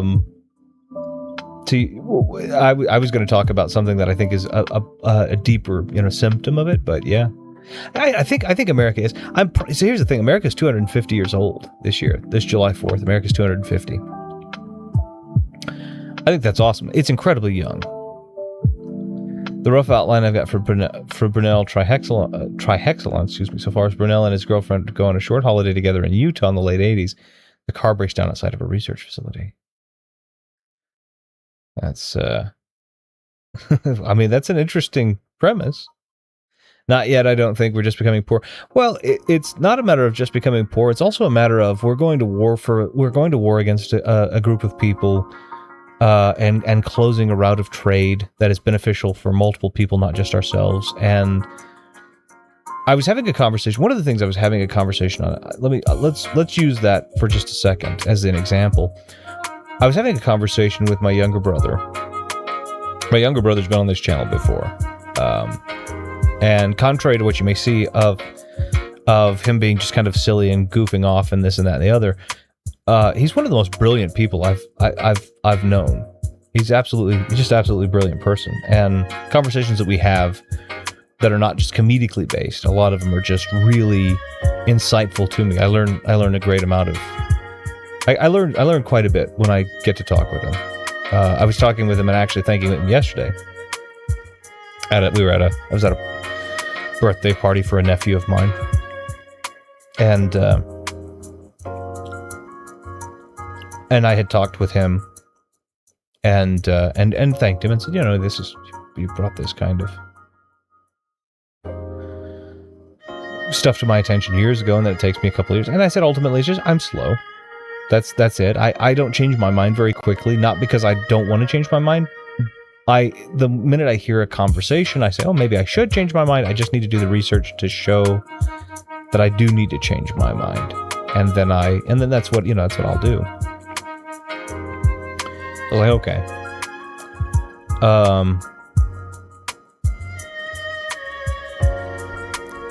But I was saying thanks to that. And we were talking about more topical things. And one of the things we started talking about that was kind of pertinent to the current state of affairs that the country is going through were philosophies that might help us avoid some of these troubles. And one of the ones that I pulled up is one that I've spoken about frequently here is René Descartes in Meditations on First Philosophy. And I'm going to paraphrase this again, but is that no matter how greedy or how collective, how much of a collector a person might want to be, a person rarely finds themselves in want of greater sense, good sense, right? So it doesn't matter how greedy you are, how much you want things. It's good sense is one of those things that every person, for whatever reason, seems to believe is perfect. The amount that they can, the amount that they have. The amount of good sense that I have is plenty. It's enough. I never need more good sense. I will tell you right now, if you want to start a philosophical debate with somebody that you don't necessarily understand their viewpoints on something such as this, just lay that quote out there for a second and then attempt to paraphrase it and watch them tell you how the reason that they don't aspire for greater good sense is because they do have enough, and feel that that is contrary to the point that you've just made, despite it being definitionally the point that you have just made. I think you'll find that. What I believe is that that's a very true statement. I like to believe I have good sense, but I need to question why I believe I have good sense, and if the sense that I have is actually good sense, and if that sense is something great, ubiquitous. And what ended up happening when I kind of laid this at the feet of the people that were in the room is I got a whole bunch of people going, well, I do have enough. I do have good sense. I do have common sense. Common sense is, and then they would bring up a topic that was not something I would consider common sense. They would bring up something that I would say, well, that's a little more complicated than I think you think it is. That's a little more nuanced than I think that's being made to be. And I don't know that what you're positing is actually true, because that's the way that you're presenting it, maybe the way you believe it to be, but I don't know that that is actually objectively the way it is. And I think that's a very interesting thing that should be scaled out a little bit. And how does that relate to the country thing? Well, we have a group of people who have begun to equivocate the amount of title and influence and position that they have to the amount of good sense that they have. And you have a group of people who believe that they are not, you have a group of people who believe that they are subservient, or should be subservient or subsidiary to the wants and whims of the people who have titles, because the title is supposed to be a demonstration of competency, but in fact is just a title, because people with big titles are also capable of great failure, and arguably greater failure since they're tasked with greater responsibility. And I thought that was interesting because we kind of have defaulted. We've kind of moved that over to be where we are willing to kind of offload our mentalities, our moralities. But they try to use a phone at the facility to get help to fix their car when suddenly they get knocked out by mercenaries who begin attacking the place. So Brunel and his girlfriend have to stop these guys and find out what they want, but a deeper threat lurks from afar. That's all I'll say about the story, but I can't wait to see where it goes. That'll be interesting. I'd be interested to know where I could find these stories.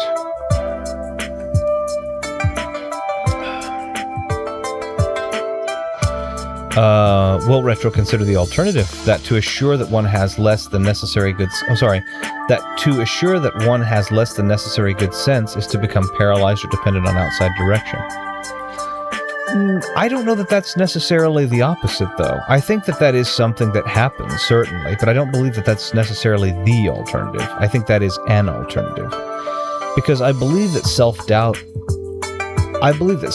is one of the greatest and most important elements of intelligence. And I believe that there is a very strong correlation between the lack of self-doubt and the abundance of failure, or the abundance of demonstrative stupidity. I think that's what the Dunning-Kruger effect is, right? I think that's the Dunning-Kruger effect is as a person's confidence that what they have is good sense, and their failure to execute on what might actually be the best possible action, because it's contrary to what they believe their good sense dictates. I'll give you an example, and this is a very 30,000-foot example. It may not even be a perfect example. I had a conversation with a religious individual who was a very devout Christian individual, and I talked about the impact and importance of holding people with greater titles and more money to account. I'm not saying tax people and this and that and the other. I'm saying if you have a person in a company who makes more money and has greater responsibility, I don't think that it is inappropriate for the persons below them to hold them to account when they make a mistake. A lot of people argue, well, that's happening at the top level, but I don't think that has any bearing on that the people that they are responsible for, if being failed, should be polite and hold them to an account in a polite and professional manner. That's appropriate with government too. The people should hold the people of their government accountable. And this person had continuously told me that they would act out of what they referred to as cowardice or fear to keep what they believed was important safe. And yet, when you ask them about their philosophy, they were devoutly Christian, and so you would quote to them the scripture, which is that you have not been granted a spirit of fear from your God, but of power and of love and of a sound mind. Yet you allow the spirit of fear you've not been granted by your God to dictate your action. So you are either operating from a spirit given to you by something that is not your God and is very probably contrary to your God, or you have to find a way to reconcile this so that what you're doing isn't fearful, or you have to be willing to discard the fear in favor of what is of greater response or responsible, more responsible. And that, to me, what would seem to be good sense is to question why those two things don't coalesce and why I have gravitated towards something that would fundamentally break what I believe to be the backbone of my existence. This is a person who characterizes the entirety of their existence within the Christian faith, which is fine, but there's a lack of reconcile. And so then what we find people doing with quote-unquote good sense is discarding things regardless of whether or not it's good sense, discarding things in favor of an outsourced morality anyway. And so that's where I kind of think that's... I mean, I think what you're saying absolutely happens, but I don't necessarily think that is the alternative. I absolutely love The Crow graphic novel by James O'Barr. He's someone I've always wanted to meet. I thought The Crow was really good. I said really good. I enjoyed The Crow. I never read the graphic novel. I did see the movie. I had not seen the recent one, though. I don't know that I know that I don't have 100% good sense, but I need to act as though I do. Otherwise, I'd be constantly asking what I should be doing, others what I should be doing at a given time. Others don't have good sense either. The presumption isn't that we don't have good sense, therefore we need to lean on others and figure out what's going on. It's that what we believe to be good sense should never be taken for granted and should always be, if it cannot be articulated granularly, we should look for other opinions that we can then put into the vat, mix up and make something palatable, right? But even if we're asking others, it doesn't mean that it doesn't mean you're outsourcing your actions. It means you're gathering data to develop a stronger hypothesis than what you currently have. And I don't think there's anything wrong with that. Do you lean more left or right overall? I understand some don't like discussing it, though, so I get if you don't want to say. I don't think I lean either direction overwhelmingly. Honestly, I'm pretty dead center in almost all issues. I think that the problem with a lot of it is that I think that the problem with a lot of it is that there was a how do I want to say it?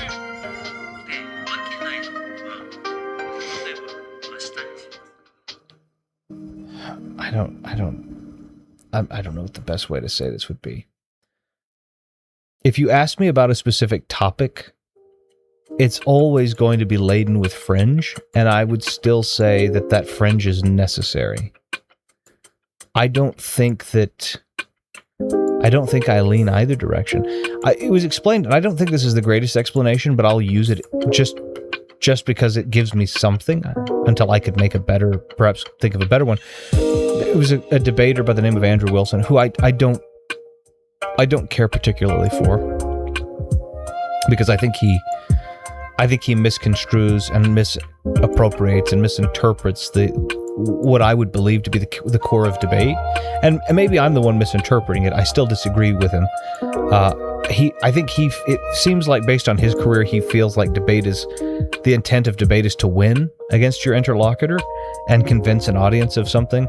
I don't think if that is what debate is, then I would treat debate like this. I would treat the debate the same as I would football. It's just a sport where it doesn't really mean anything, and it's kind of fun to root on for a team, but there's not really anything important or substantive of it, except for to distract us with the wasteless kicking a ball about, or the worthless, not wait. I said wasteless. I meant worthless, kicking the ball about,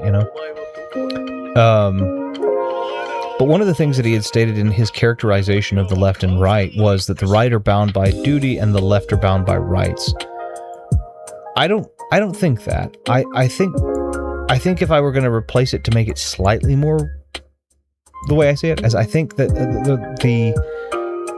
and I mean reasonable people, I'm not talking about extremists, and there are always extreme minorities, but I think that people that lean a little bit to the right are bound by duty. I think that's a fair assessment. They feel that everything is duty-bound. There's a responsibility to everything. And I think that there are, on the other side, people on the left side seem to be more interested in the rights or privileges, things that, on the right, it's there's a responsibility to and a duty to, and on the left, there's a right to or it's more about the human experience on one side, and it's more about the collective experience on the other, I guess. And I think there's a place for both of those, but I don't think that there's a place to discard either of them either. I think there's a place for both of those. I don't think there's in any world where discarding one or the other would pay anyone any favors, do any good for anybody. So I might trip over my words because I'm trying to think through this real time to make sure I really investigate whether what I'm saying coalesces with what I believe, or if I'm, so I'm just trying to make sure I'm trying to word it as carefully as I can. I can't guarantee that I'm very tactful in that. I'm trying, but I can't guarantee. I have an opinion. I want to make sure I'm expressing it correctly. I kind of like the movie adaptation, even if the production was fraught. Certainly it was. It's funny to think that during the pre-production of The Crow, the producers seriously thought about getting Michael Jackson to play the show. That's interesting. I didn't know that. If there's one horror film that haunted by haunted by childhood, it's Dolly Dearest. I saw Excuse as the thing scrolled up. It didn't help that my older sister had actual dolls on the bedroom shelf. I don't know if I've ever seen that. Some people find being in the middle to be an excuse, which I don't think is true. I mean, some say that, but I don't believe that's what you're saying. No, I don't. I always thought it was silly to say that to set on a fence is to be useless, because what I often have found in real life fence setting is the person on one lawn can see their lawn really well and can only see the color and trimmings of the lawn across them by looking through the cracks of the fence. It's a very narrow view. It's very difficult to see and to understand. And that's true of the person on the other side too, right? They can see their lawn well and what they do and don't like about it, but they can't, except for through the cracks, the very narrow view cracks, can they see their opponent, the other person's lawn, and they're hurling insults at each other in voice, but they can't really see each other's, and they're not really interested at the end of the day in seeing the other person's lawn. They're simply interested in their lawn being the best one. And what I find is when you're sitting on top of that 7-foot fence, 8-foot fence, you can very easily see the other two's lawn and make commentary about it, but you realize that you don't have a lawn, you just kind of have a fence, so it's probably not good to yell about the lawn. It's probably just good to see what each one is doing well about theirs, and then help trade those tips with the other person so that they can help improve the bald spots in there. So that the left has weeds, the right has bald spots. Let's share with the left how the right is keeping away the weeds. Let's share with the right how the left is keeping away the bald spots. And then we'll have two really nice, well-grown lawns. They will be different. There will be differences. Maybe the grass type, maybe this and that and the other. And the guy sitting on the fence is the guy that sees it all. He doesn't get to enjoy the full of it, but he at least gets to be a part of the aiding process. I think that's okay. I don't care. I don't care what other people think, though. If everybody else thinks that it's an excuse, that's okay. I disagree, but I don't need you to... I don't know why... I don't understand why people are so interested in having everybody agree with them. I don't. If I live in a world where everybody agrees with me, then that means that it's a world where all of the mistakes that are made are mine. I need people to disagree so that I can learn. I need people to understand, it doesn't mean that you can't agree with me. It doesn't mean that I might not have more compelling evidence, but at the end of the day, I don't evaluate myself based upon what everybody else thinks of me. I evaluate myself based on what I think of me and what a few key people that I care a lot for think of me. And then I just don't really pay much attention to what other people think. Not to be rude, it's not that their opinions are invalid, it's just not particularly valid to me. But, I mean, if it informs how they want to interact, or if they want to interact with me, obviously that's a good thing. I don't know. Every night I would leave the stairway light on, afraid them things would go down and kill me in the pitch blackness. That would be a scary way to live. I don't know, I've never found I don't remember horror movies. So... I won't go into detail. I think I've made reference on this. I was diagnosed in my 30s with a form of neurodivergence. Let's just say we'll keep it very very way up in the clouds. So when I was little, I wasn't scared at horror or scared of horror. I didn't like noises, but. I didn't like loud noises. Chopin's Death March wasn't a particular favorite. I didn't know it to be a death march. I just didn't enjoy the song, which I now know to be Chopin's Death March or Funeral March. Or Funeral Theme, whatever people want to call it. I wasn't keen on that, and I heard that a lot as a kid for some reason. And...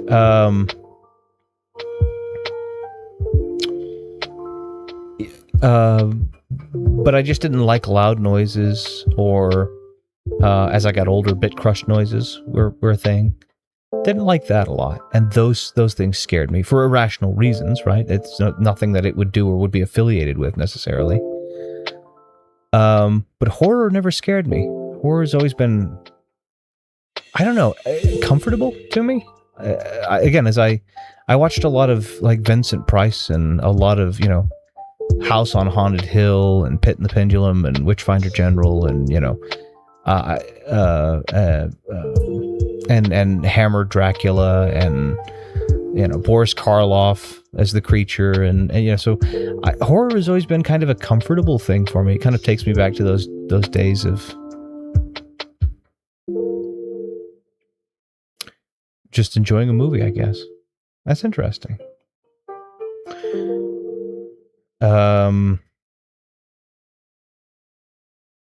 Debate has become an annoying buzzword. I think debate, again, I don't agree that debate should be a try to win. I think the idea of a debate should be to try to get closer to what might be the best course of action or what might be the most truthful thing that we can observe. And I think we get there by having two people of differing opinions willing to talk it through. And yeah, sometimes it gets emotional and heated, and that happens.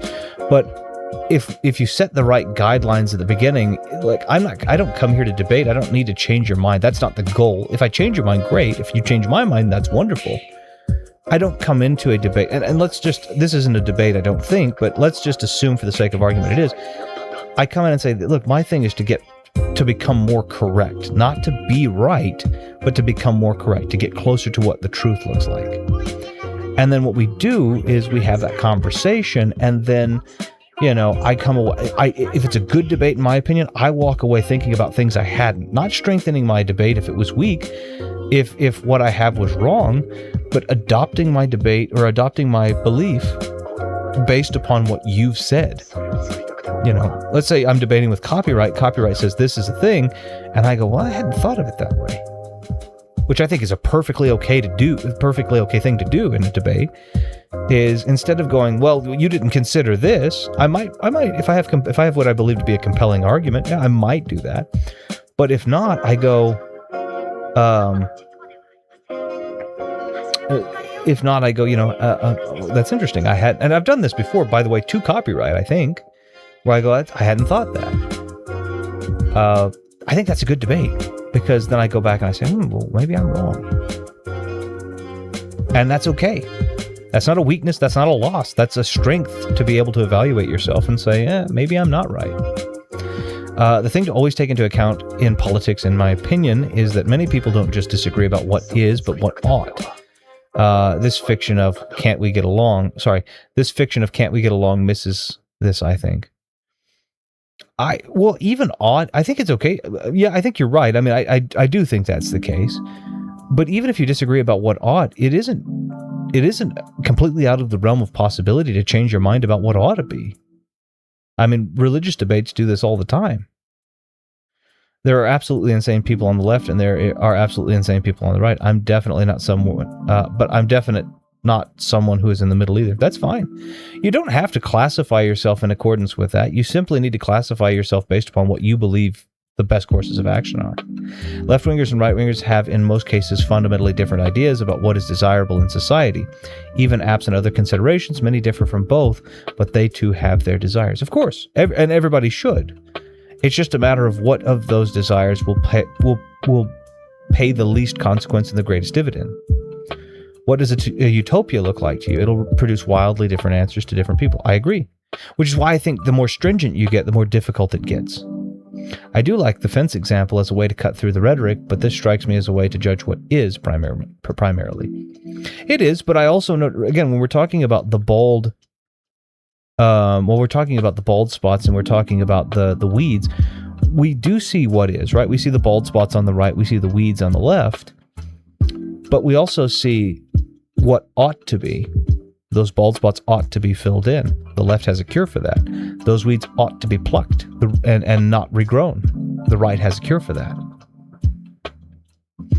So you're definitely right. There is a huge level of is, but there is some ought to it also, right? There is some ought which is based upon where you find the flaws in one example. Going again to, we'll use the is ought, and we'll use Andrew Wilson again. His is what is, and his ought is that he believes in Christian nationalism. I disagree with that premise as an ought. Neither one of what he agrees and what I disagree on isn't what is, but he believes is what ought. I don't agree with that. I am someone that, regardless of religion, believes that the separation of church and state is probably a good thing. And not probably because I think so, but probably because we can observe where the slippery slope could go either direction, right? If we allowed religious beliefs to inform politics, we start moving in the direction of a piety, and that starts to give a disproportionate amount of power to people who are effectively stating that they're getting their objective morals from something that cannot be proved to exist. And I'm not saying that it's wrong. I'm not poking fun at people who have faith. Obviously, I think that's fine. But there's a termination of a termination of the amount of the ability to verify from whence you get your morality. So then it becomes eventually somebody who is making a claim that cannot be substantiated, and then they have to point to whether or not the results have been fundamentally good or bad, and that's that's difficult. On the opposite side, you also don't want governments coming into people and telling to houses of worship and telling people what God they must trust in and what houses they can and cannot have of worship and what ways they can and cannot worship, because that doesn't allow people to have faith. If you enforce something that is meant to be a faith, you make it a fact, and if you make faith a fact, then faith loses its utility. Faith is supposed to be a voluntary surrender to that which you don't know, but that which you trust to be. And when you're made to do that, which is a very probable thing in the cases of non-separated church and state, in fact, is something historically that has been the case, you start taking away the utility of faith because you start making it fact. You start making it so that people don't have the choice to ponder what is beyond, but have to accept that what you say is beyond is beyond. So it's stuff like that. Like, that's an ought. But again, he would have probably a point against that, and that's fine too. I've heard some of his stuff. Based on what I've heard, I disagree. But I'm not closed to having my mind changed if ever I were to talk to him about it.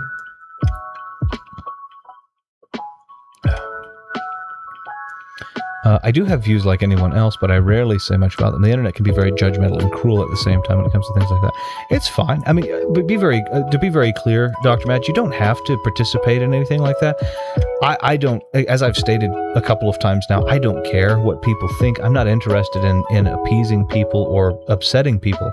I'm just interested in getting closer to the truth. And the more people that are willing to talk to me about what they believe I'm wrong in or whatever, we can talk through where I probably need to change my mind or talk through where they might need to change theirs. And if the rest of the internet wants to yell awful things at me, they can do that. I don't, except for when I'm on here, I'm not really on the internet. I don't do any social media, anything. I have accounts that I thought about it back then, and then I was like, I don't know anything about this. My wife took over the accounts for a bit just to see if she could, and I was like, yeah, I don't know anything about this. I'll leave the accounts, but I'm not gonna do anything on them. I don't like the internet very much, as far as an open forum for everything to happen with everybody all the time. I like we have here, a kind of small circle of people who I've grown to respect and learn from. That's good enough for me. But it's again, if you don't feel comfortable, it's okay. It's all right. You don't have to say if you don't want to. I don't care isn't good enough for some people. They take that as a personal insult. If you strongly believe in something, have a strong sense, and I don't care, then that's not no, you shouldn't. That's the beautiful thing about it. I don't care and I don't know are perfectly okay answers to questions, right? Those are okay. Don't be rude when you throw them out. Try to keep your tone even, right? Because obviously it's very easy for people to jump off onto a tirade about why you're an apathist and so on and so forth. But I don't know and I don't care are perfectly okay answers. That's all right. I'm so desensitized to horror, it's alarming at this point. I don't know. I grew up with a good amount of horror, classic horror, and so it's always comforting to me. New horror I don't like as much. There are some I do. I like Nosferatu. I've talked about this a couple of times. We went and saw Nosferatu in December of 24 in the cinema, and I think that is a masterwork of marrying modern film technology with classic feel. I really enjoyed that, but rarely do I find horror that I enjoy like that. My favorite genre of all time. One of mine, I don't know if it's my absolute favorite. I do have a love for space opera, but Star Wars most specifically. I actually really like Star Trek: The Next Generation too. I don't think you have to pick between Trek and Wars. I think they're both pretty good. When people take issue with not caring, I think it's them taking issue with a lack of prioritization. They see XYZ as important if you say it's not, and you say it's not, which might feel belittling. That's fair, but again, we all have different priorities. That's the premise of egoism, right? The premise of egoism, which is not a bad thing. Egotism, yes, certainly, but egoism is fine. It's only natural. My priorities are always going to be different from everyone else's priorities, and everyone else's are always going to be different from each other's, because we have people that we are immediately impacted by and that we immediately impact. So automatically our priorities are different by virtue of that very thing. And when you start pulling things like government and politics, and you look at that in your hierarchy of values, you kind of realize it doesn't really top the list, right? If you're hyper-religious, it might be God and people and country. It might be God, family, country, right? But for people normally, it isn't really. It's kind of like family, God, family, survival. Money is up there sometimes. Sometimes God's not up there. Sometimes family's up there. Sometimes a specific family member who's struggling's up there. Maybe it's spouse, maybe it's daughter, maybe it's son, so when we look at our hierarchy of values, I don't honestly think that a lot of the things that we argue about are actually as important. And it's in a lot of the cases where we have things like that we argue about, like with God being in that top tier of hierarchy, our inability to have somebody say no to our religious belief it isn't an insult to me that you don't prioritize a God that you may not even acknowledge exists if I believe they do. So I think you're right. I think that's exactly the case. I'm not trying to deconstruct what you're saying. I think what you're saying is right. But what I am trying to deconstruct is the fact that I believe you're so right. But I think if people looked at that and realized that that is the reason that they're doing it, they might realize that that's kind of silly, honestly. You're not going to care about my family the same way I am, and those are my hierarchy of value. That's way up there. Country, really, when you think about it, it's important, but it doesn't really top the charts, so to speak. It only starts to really escalate when it directly impacts you. I think a good example of that is we went to war, and that's kind of caused some stuff to monetarily become very difficult. And it's causing, in my personal opinion, it's causing harm to some innocent civilians in a place that we've been very easy and happy to demonize the entire country as evil, even though the evils perpetrated not only are being perpetrated internally to those people, and there are things that the civilians of Iran are being subjected to that we couldn't even dream of. But also the fact that we are, from their perspective, and even in some instances, perhaps civilian perspectives, we are the terrorists. And I'm like, I don't think this was probably the right time to start a war with Iran.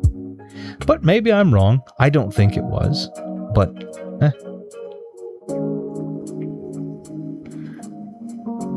I understand that, but I also don't care. If that makes sense. And I know that's harsh to some, but I don't care if someone is offended by a stance. No, that's okay. I mean, again, so I want to be very clear in my belief system too. I don't care if somebody's impacted, but that doesn't necessarily mean that it doesn't mean I'm going to be harsh about it. Like, obviously, if I say I don't care in a very polite way and I'm trying to soften the tone, I'm being honest, but I'm not being like, I think that we have to be tactful about the way that we use our body languages and our tones and such. But if I'm being honest and also being tactful with the way that I use my tone, and they still are offended, then yeah, I get that. If I'm coming out like, yeah, I don't care, and I'm just discarding everything that they say is invalid, then I can get where they would be upset. And I would think that would be potentially, yes, they should probably have a little bit thicker skin, but most likely I might need to be a little bit more skillful with my tone. That's my I'm not saying you are or aren't. I don't know that necessarily. I'm just saying I've noticed that of me because I have a very similar, and it's that's where I'm coming from, I guess. Several weeks ago at around 2 a.m., I was dragged out of sleep by a sound I can only describe as a scream. Not a shout, not a cry, an actual drawn-out, blood-curdling scream coming from somewhere outside. It went on for nearly 10 minutes, echoing through the night, rising and falling in a way that didn't sound natural at all. Did you find out what it was? Typical England night here. Night right here. Right there. At first, the noise kind of makes your heart start racing before you're even properly awake. At first, I had no idea what I was hearing. Lying in the dark, trying to make sense of it, my mind immediately went to the worst places. People are incapable of accepting that they're wrong nowadays. Sure.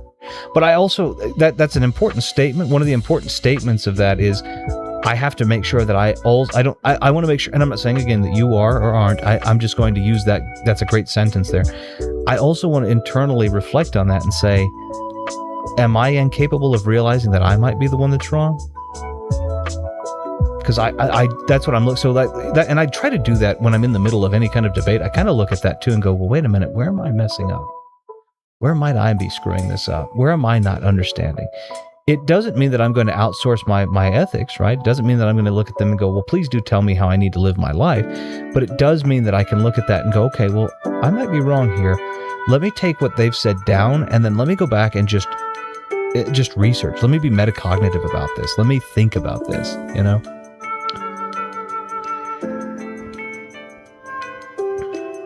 It didn't sound like any animal I was familiar with, and it certainly didn't sound human either. Just something raw and unnatural cutting through the silence. They will argue for another hour rather than admitting you're right. Well, sure. But again, it goes back to the vacuum of worship theory that I gave a long time ago, right? I mean, when you put yourself at the top of the vacuum of worship, and you put yourself as the God in your hierarchy of values within that vacuum of worship, anything that tells you that you're not correct is an attack to your godhood. And so I try not to fill that, and I don't think that you have to be I don't think you have to be a religious person. I think the vacuum of worship is egoism. It's natural human egoism. It's the hierarchy of values with the number one position filled with self. And I think that is, I think we take on when that becomes the title, effectively, of God. You know, we kind of start to take offense when anything contests that. It's a threat to our godhood, but it's also the recognition that maybe, I mean, I'm important to me in terms of sustaining my existence so that I might subsidiarily sustain other existences, but I also am not interested in being the most right person on the planet. I am willing to spend a lifetime being wrong to get closest to the closest to right that I can. I ended up getting out of bed and looking out of the window, half expecting to see something, anything that could explain it. But there was nothing. No movement, no figure, no sign of where the sound was coming from. Just darkness and stillness while the screaming carried on. Now, in hindsight, it was most likely a red fox. They're known for making those horrific, almost human-like screams during mating season. But knowing that now doesn't change how it felt in the moment. When you're half asleep and hearing something like that for the first time, logic doesn't come first, fear does. And fear has a way of opening doors to darker thoughts. For a few moments, I genuinely found myself wondering if it was something else entirely, something that shouldn't be there at all. I am an interesting person. So long as I know that someone isn't in danger, I don't mind the sound of a good scream. I think that's the most clean expression of human emotion sometimes.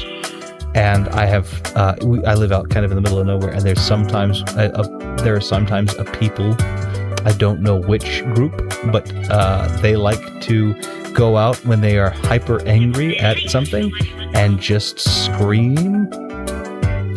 And I like that because it's them being honest for a minute with themselves and the universe of how frustrated they are with whatever they're dealing with. And I wish them the best and the most well that I can. But I like that because it's that honesty for a second of this is what I can control. It hurts no one, but I am done. Boom. I love it. An example, I've been called transphobic before because I've said to someone in a discussion that I don't care what they do with their regards in life, their life in regards to that topic. I don't think that that's a trend, but that's an interesting, I mean, I think that's a fine opinion. I think not caring what they do with their life in that regard, I would accept, if you told me that, if I had a very just staunch stance because it directly impacted me, I think I don't care would be fine. I think I would look at that as, okay, well, they're not going to judge me. I'm permitted to do what I want to, obviously. I'm not looking for the permission of other people, but at the same time, you're not going to be an obstacle any more than you're going to be a catalyst. I think that's fine. A Sasquatch, a Bigfoot, call it what you like. The idea sounds ridiculous in the light of day, but at 2 a.m., with that noise tearing through the night, it didn't feel so far-fetched. What makes it worse is this. There are woods just around the corner from where I live, close enough that in the dark, it's easy to imagine something slipping out of them, unseen, unheard, until it decides otherwise. I like the way this is written out, by the way. To be very clear. Had a similar thing with a coyote last year. Harrowing stuff. Yep.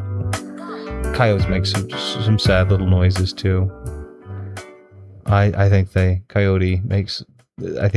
like their little cries. It just, we live out in the middle of nowhere. So we get all the nature noises, and on occasion, the few humans that are out and about around here, and very few they are, we get those screams. It seems that I have heard that red foxes make a scream. I'd like to hear what that sounds like. It was probably just a fox, but when I looked out and saw nothing and the screaming didn't stop, it didn't feel like just anything. Speaking of foxes, Disney's The Fox and the Hound is a childhood gem for me. What a way to move that into a pleasant. Yes, that's a fun one. I like that. I think that's fun. What a great way to turn that around to something pleasant if it was otherwise unpleasant for you. I can come across as rude, I'll own that, but I'm not, and I speak in a certain way with my accent, but I'm not trying to insult people, I'm just responding. That's fair. I'll rephrase that. I don't think I come across as rude, but I can see the interpretation from someone who doesn't know me. That's fair. And that's another thing, too, is a lot of people are willing to throw belief on someone that they don't know. We do that a lot of the times. I think it's a better... one of the things that I think is very appropriate, and I think this is appropriate for anybody. As a matter of fact, I argued this in the topic I was talking about earlier. I think that this is important for bosses to subordinates as much as I think it is important for people to people. Is instead of approaching something, whether you believe you have enough information or you don't, rather than approaching something accusatorily, approach it inquisitively. Instead of looking at it and going, well, wait a minute, you did this, or you did this, and I think that that's bad, you say, instead of that, you say, well, wait a minute, now, hey, I'm just curious. It felt like you were coming at me, and I'm just curious. Am I misinterpreting that, or do you take it? Are you upset with me in this regard, or are you upset with the way that I feel, or why does this hit home, or why does this hit a nerve with you? It seems like it struck a nerve with you. Am I wrong there? Or if it does, why is that? That's the inquisitive mindset. I don't take it as a personal attack. And the beautiful thing in my experience with this is sometimes you can intentionally be a bit dense. Like you can be intentionally inquisitive and do be intentionally inquisitive, but sometimes you can also just be dense. And if a person is actually trying to attack you, they'll just get frustrated. Wait a minute, I don't understand. It felt like you might be trying to attack me there, and I'm not sure if you were. Were you trying to attack me, or if you weren't, what is it that has you so worked up about this? And oh no, I'm trying to attack you. Oh, okay, I understand. Okay. And then, there's nothing there. Just approach it inquisitively, not accusatorily. And I think that'll help a lot of conversations go a little bit better. Just a little bit. I don't follow many YouTubers, but Good Bad Flicks is one of a few. He mostly reviews a lot of underrated films from over the decades. I'm not a great cinephile when it comes to raw number content. I am someone who enjoys good movies, but I don't go to the cinema a ton. I like to go to the cinema, but I think it's an event, not something that needs to be daily. Part of going back into my burdened with convenience thing, we can watch anything at any time from anywhere. So I like the idea of there being a bit of pomp and circumstance when going to the cinema.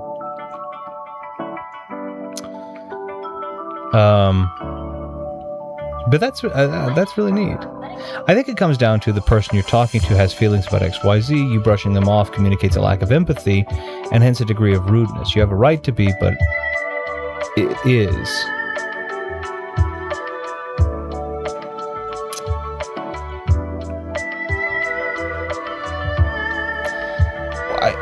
I wonder, I'm curious, because I understand where that comes from. I understand what you're saying. Is the brushing off of hard feelings about something that they have an opinion of, is that truly a lack of empathy? I mean, I'm curious, because you said communicates. Is that truly a lack of empathy, or is that a courtesy to not engage in a conversation with a topic that you don't have deep convictions about? Because I don't know if that does a great favor.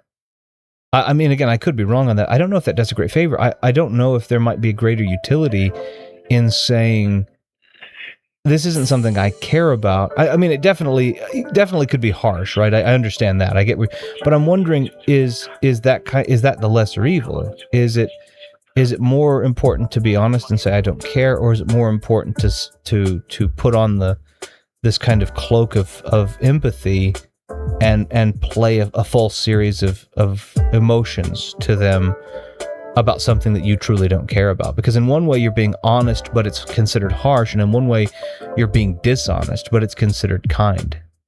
I don't know. I mean, I get exactly where you're coming from. I'm just curious as to that creates a conundrum for me. I think that being honest, I think that being honest and careful tonally, I believe that's important, obviously, but I'm curious as to if that's the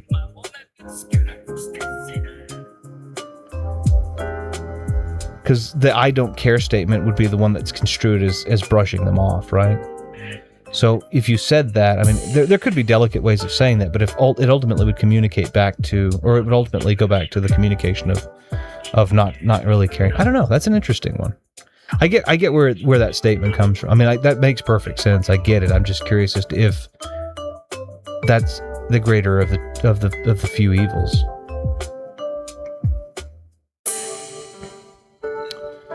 If someone gets into a discussion with me about Jesus and I make a point to which they respond, "I don't care," I'm hurt by that, regardless of if they meant harm. Okay, I see what you... So that's... Yeah, I mean, I could see where that would be. I think, is it possible? So I'm not going to say I don't care. I think you and I have talked about where we might have some disagreements on that, but I obviously I'm not, in my particular case, religion and faith-based, more ethereal arguments and philosophies greatly interest me. So obviously that would be a mistruth to say I don't care. I think you and I have some disagreements, and I think we've talked about those, and I think that's obviously I've shown an appropriate interest because I'm not being dishonest with you, but at the same time I'm also not going into a territory where I am saying, well, no, everything that you did was right. I'm not catalyzing the things where I think that the disagreement has merit. I don't know. And also that's another piece of it too, is religion is a very, very important part. And this is where I think both sides of any religion, not just Christianity, of course, any religion, but I think both sides could be a little bit more careful, because I don't necessarily believe that I believe that if you have, again, the hierarchy starts with God, you can't expect everyone to care about God or even your specific God the same way you do, and there shouldn't be an offense taken when somebody doesn't. But I also do believe that people that are atheistic, or the only people that I know for a fact wouldn't take this into account would be anti-theists, right? People who believe that believing in God is an evil. But atheists and other people of alternative, would know that people that hold faiths, you normally hold them in super high in the hierarchy. And I think as a result of that, it would be appropriate for them to be tactful when speaking to somebody who does it. It doesn't mean you have to coddle them, but I also think that it's one of those things where that's going to be one of the most important things. And so if that's a topic you end up broaching, it should be a topic that you broach carefully. But I also don't think it's inappropriate for someone that is an atheist to say, if a religious person brings up their religion, hey, I'm just not interested in that. No offense, I'm just not interested in that. I don't think that's inappropriate either. It's a really tight wire, though. I mean, it's literally a tightrope made of floss, isn't it? For the way that I wouldn't take offense personally, but at the same time, that doesn't mean I don't see where people do take offense and why they would. So that's a tightrope. I get it. Why does that hurt you, though, especially if they're not important to you? Oh, the person's not important to you? I also understand everyone's different. I'm not just saying have thicker skin. Yeah. It was the topic of discussion. They don't need to care about Jesus, but why discuss something they don't care about to begin with if that's the case? It feels dishonest. Yeah, well, and that ties back to what I was saying earlier, right? I don't want to bring up a topic I'm not interested in, but if that topic is brought up by someone who is interested in it, and I'm a part of the conversation, is it inappropriate for me to say, look, I'm sorry, but that's just not something that interests me? Would that person feel that way? Or would I need to continue that conversation and potentially be dishonest about my interest or in that? That's where I'm curious. A dose of surprise callousness where none was expected. Yeah. I mean, I want to be very clear. I understand where you're coming from, Copyright. Like, for example, if you come up to me and you said, hey, I think it'd be really interesting to get your take on this, and I'm like, look, I just don't care. I get that. I get that's where that would be, because it doesn't have to do whether or not I'm interested in the topic. It has to do with the fact that I was so dismissive of something that was interesting to you. How do I want to say this? And again, I know that there's some level of parasocial something to this, I'm sure, because we don't know each other actually. But I would argue this goes a little bit deeper hope this goes a little bit deeper, because I am talking to you as much so as I can through the proxy of this. I am addressing what you're telling me. And so I hope that leaves a little closer than your traditional quote-unquote parasocial relationship. But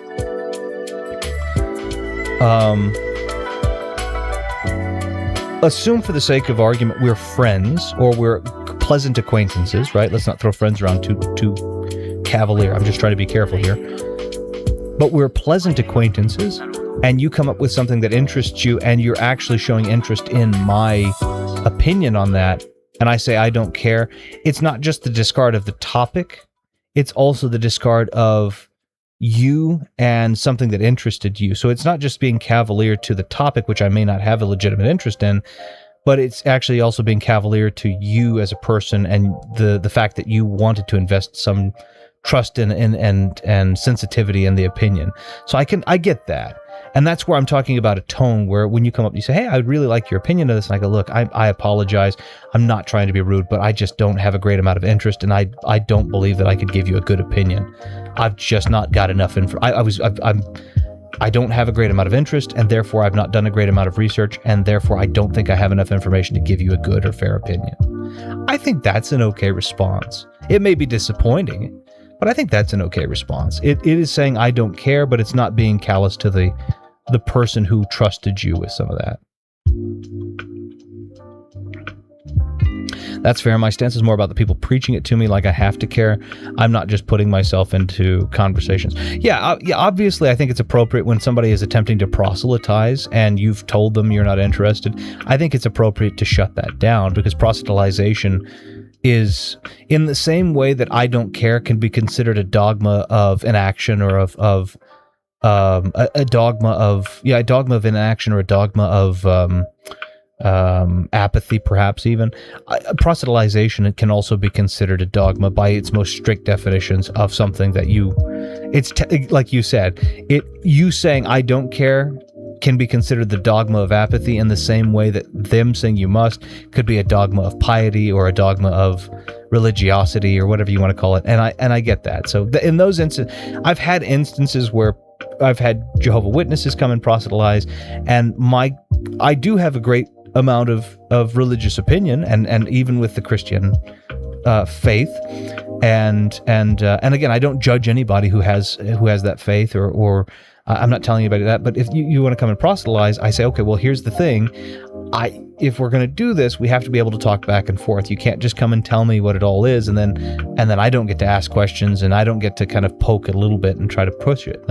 9 times out of 10, I've had them, well, it's not really what this is about, or they, you ask the first question, and they're like, well, this is probably not for you, and you're like, look, I'm not asking to be abrasive, but if I'm going to join into something, if I'm going to buy into something, if I'm going to invest time, I really want to make sure that it's time well spent, and I want to walk away from this with understanding, not with just a blind faith on something that I did have some level of understanding on, potentially. And a lot of times they don't do that.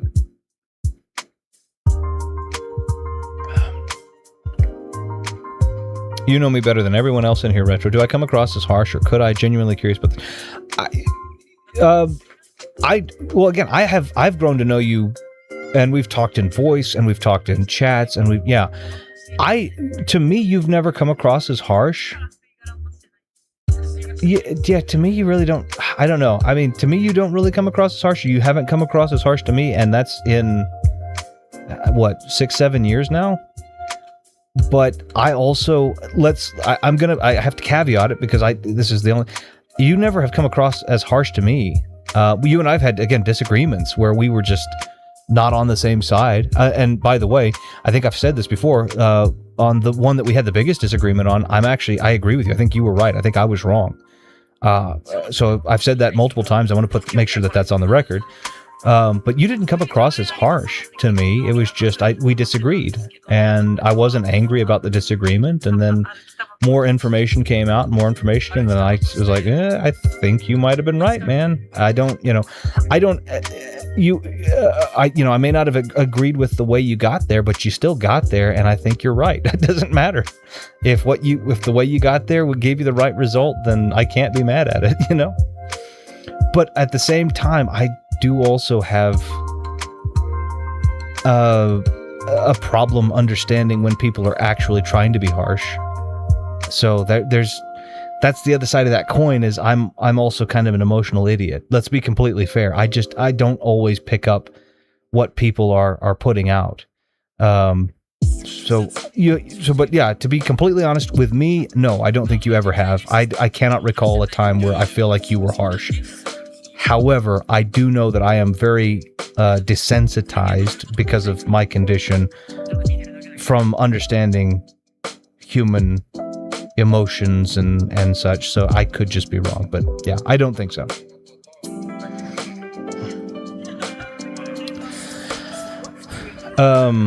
I hope that answers the question. I'm not hedging. I know that I'm telling you my judgment, but I'm also telling you that I don't know if I'm a great judge just because I don't know.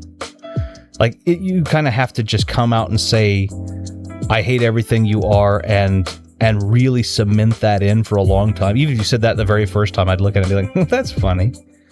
And then you'd say it for like a week straight and make sure that all your efforts, and then I'm like, oh, this guy might actually not like me. Like, it takes me a minute to catch that, so, you know. Well, I have some IRL trans friends. Their basic rights are being taken away, both here and where you are in the UK. It's higher stakes for them than some people. Not fair to you, but nor to them. Sure.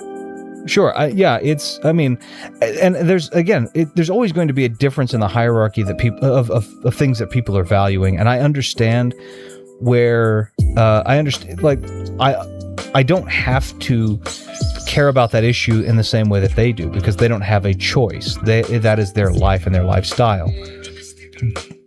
So I get that. I think, again, it goes back to that being both sides. Like, I'm not affected by them in the same way. I'm not affected by it in the same way, but it's also, I also don't have to have an opinion on it if I don't feel like that it's something that I can opine on. And I would argue not having an opinion or not wanting to have an opinion on certain things is appropriate, right? I don't know anything about being trans, so maybe it is appropriate that I just don't have an opinion on that. I do have an opinion on that particular topic because I do have a sister-in-law that is trans, but that's because it directly impacts me. I understand where if it didn't directly impact anybody, or didn't directly impact somebody, that wouldn't be the case. I get exactly where you're coming from, though. For what it's worth, I have to go through these things slowly because I have to make sure you don't come off harsh in chat.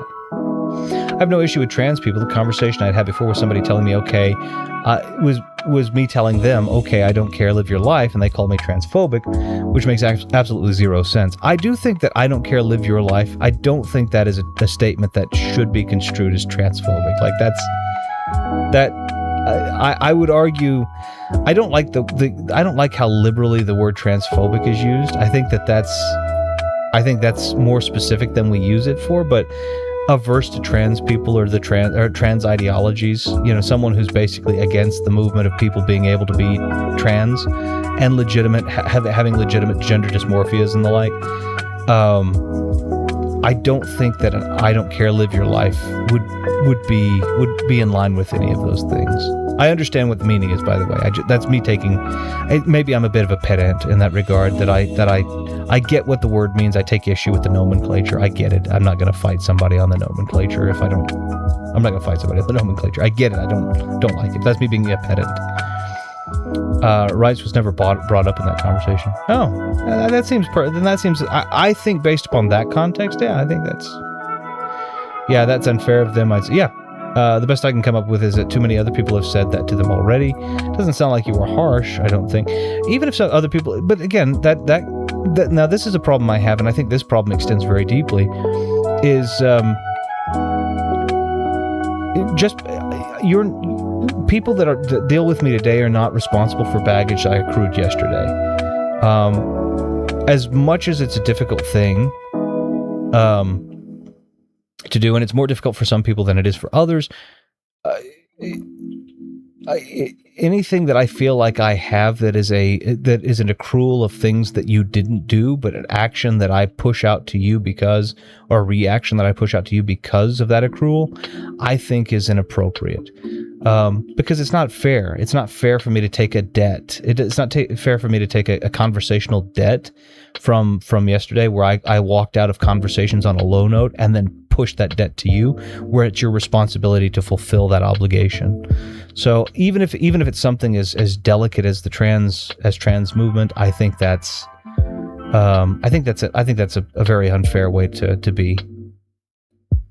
I mean, I get it. I tend to be quite blunt too in response, but it depends on the conversation. Sure. I do think people are way too emotional nowadays, but at the same time, I know not everyone is the same. That's fair. Ironically, I think Dr. Mad's story that Retro is reading out right now might be... Oh, so I guess I'm way behind. I read that out a minute ago, so I'm so sorry. I just want to make sure each of these are given the right attention. And I'm thinking out loud, so I apologize. I know I'm slow. Might be relevant to our side discussion here. If you live in a state of panic, it's hard to get to grips with a non-threatening reality. Oh yeah. It was the conversation that I had. It also takes away control, but the conversation I had again with this individual who is again the Christian philosophy. God has not given you a spirit of fear, but of power, of love, and of a sound mind. And yet every choice that they were saying, we were talking about very specific choices, were choices done of fear, and they'd even characterized themselves as a coward. How do you reconcile that? And when you live in that state of fear, you perpetuate the inevitability that you perpetuate. I'm sorry, not the inevitability. You perpetuate the fear, basically. You perpetuate that is the way you live. And I think you lose a lot of control because you stop also accounting. You stop demanding account for people. You stop demanding account from people that have higher titles or are paid more or are, and because you're so afraid that those people who control all of these things are going to take what you have away from you. And that's more scary than having them, than what will happen if you continue to allow them to be, irresponsible with the things that they've been given.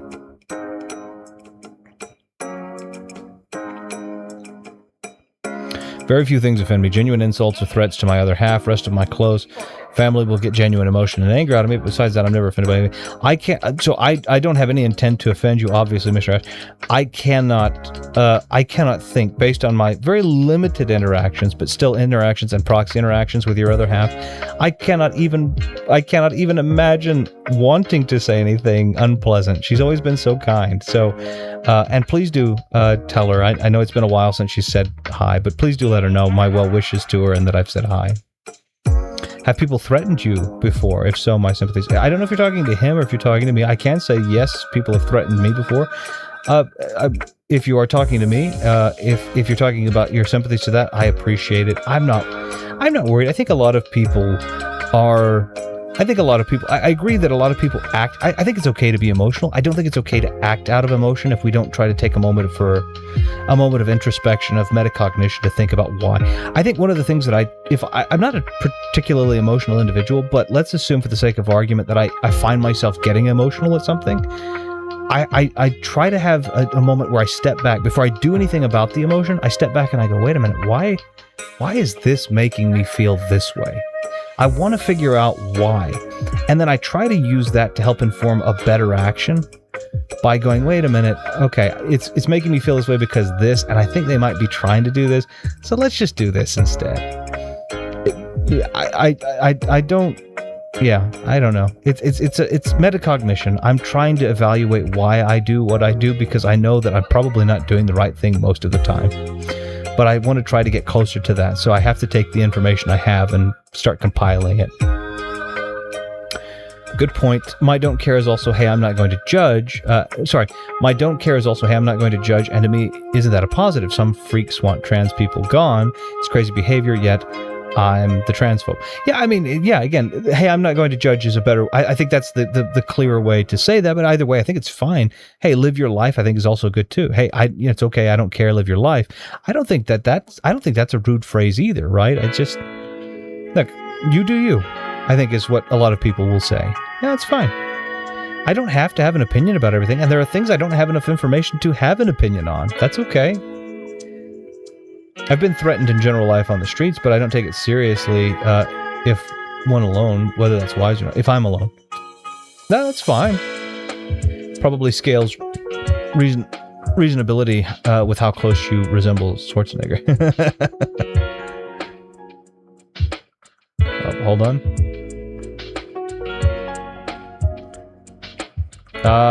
Where am I wrong? Where am I? I'm messed up here.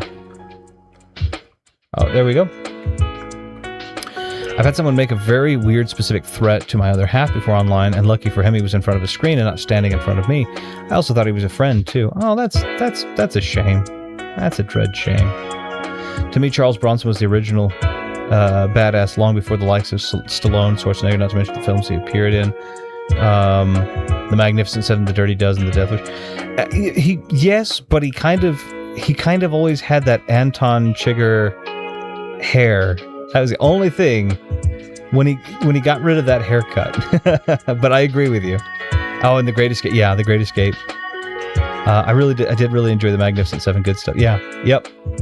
No, yeah, he kind of had that weird haircut. That was the only thing. But yeah, no, he was cool. There are some things I will admit I find to be completely ridiculous, and I have zero respect for and zero sympathy for. Respect and understanding isn't immediately granted.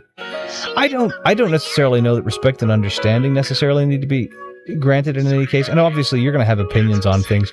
I don't know what specifically those are, but in my case, like if I say, I mean, obviously there are things we think are abhorrent, right? The abuse of a child, the abuse of a spouse, physical abuse of a spouse, mental abuse of a spouse. Those are absolutely abhorrent things.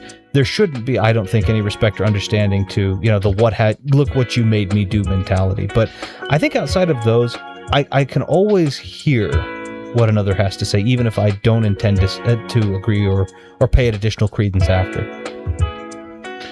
It's your right to act that way. Perhaps I'm overly Christian and trying to be understanding to literally I cannot speak.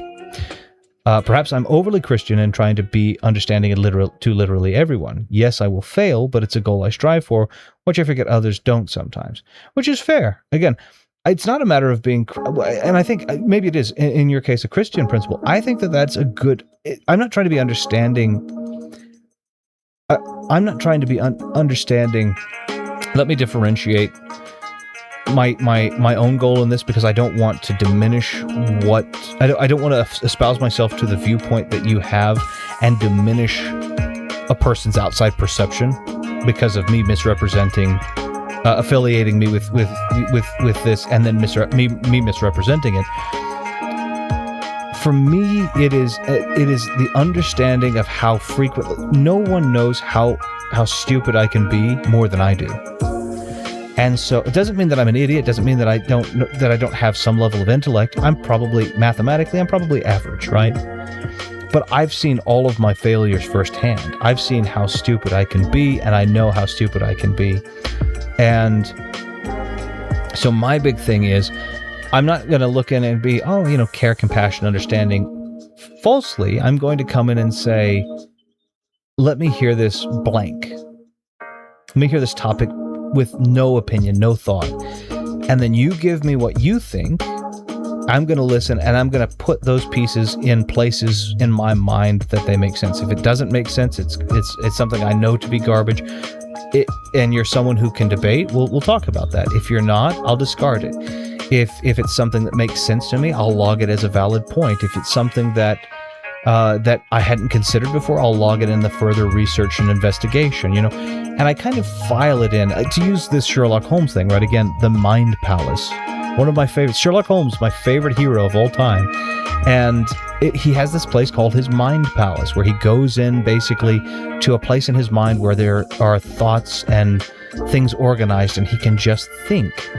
And that's what I'll do. And the intent is to come out with a better, more well-informed opinion, or better, more well-informed information than I had before. It's not necessarily motivated by any religious, which I think is great if there's a religious motivation, or if that's the press. But in mine, it's motivated at the prospect of knowing that if I have less information, then I can do less. I can improve less, right?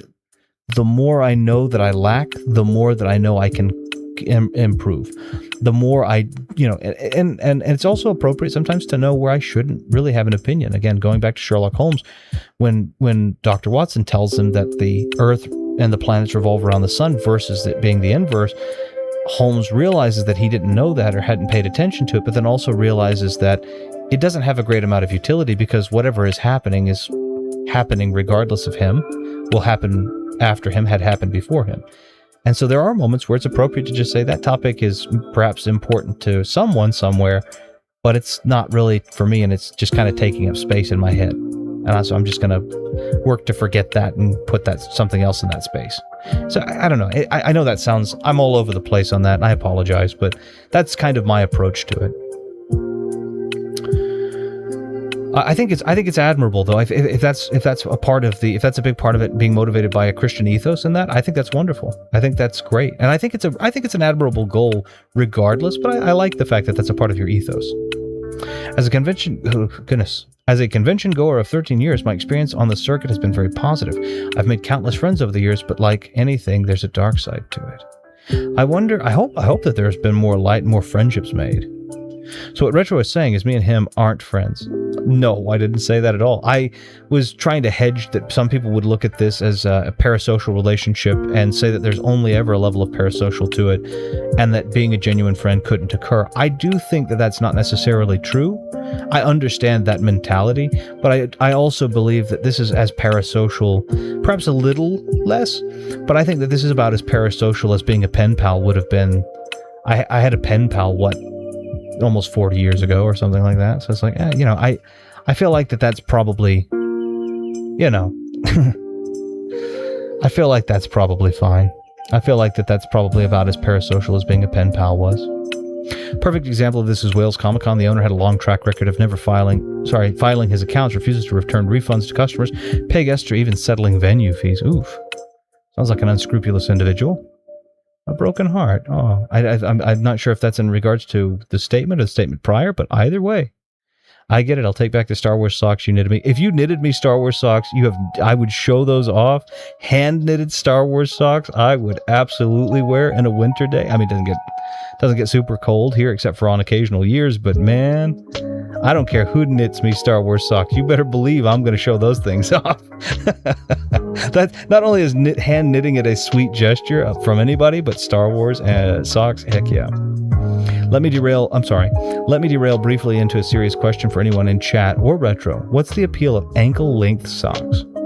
More exposed skin? I don't think they're not remarkably appealing to me. Or appealing to me, I suppose. I don't really like ankle socks. I don't really like them. I think for a lot of people, it's cooler to wear them, physically cooler to wear them than it is to have it on. For example, someone such as me. I could see the appeal. I could see RetroCat. Okay, so actually, funny you said that, Ash. So one of the things that my wife seems to really like about me are my calves. I don't know what it is, but she really likes them. I have very, very, very big calves. It's a family thing. It's a genetic thing. I have big calves. My calves are, I don't have cankles, right? You can see my ankles very clear and defined, but my calves are about the size of some people's thighs. I don't know why. But, so I guess I would potentially enjoy an ankle length sock just because they don't usually make crew socks or hosieries, hosiery for when in dress, right? It's dress socks, but they're hosiery basically, that fit around my calves well. I don't know why it is. I don't have fat legs. I mean, you can very clearly see the bone structure and such, but my calves are huge. They are, again, I have calves the size of some adult people's thighs. They're just, and I know that sounds completely freakish, and it very probably is, but that's just what it is. I don't know what to do about that. That's how it's been ever since I was young, and as I've gotten older, it's not gotten any better. Well, copyright said I'm harsh and also they call it British. Everyone loves to hear revisionism. Yeah, that would be what that is, isn't it? All of the ists and phobes are used way too much nowadays. Yeah, I think so too. I think they're used too cavalierly. Certainly, if they're not used too many, than they are used too freely. They're not used to, I think, mean what they do. I don't know if the music just stopped or if it's just a very quiet song. I guess it's just a very quiet song.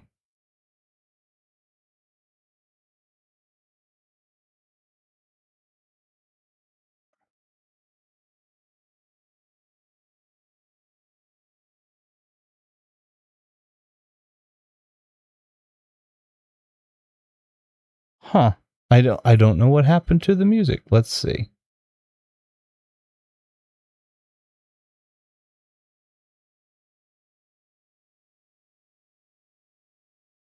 Try something here.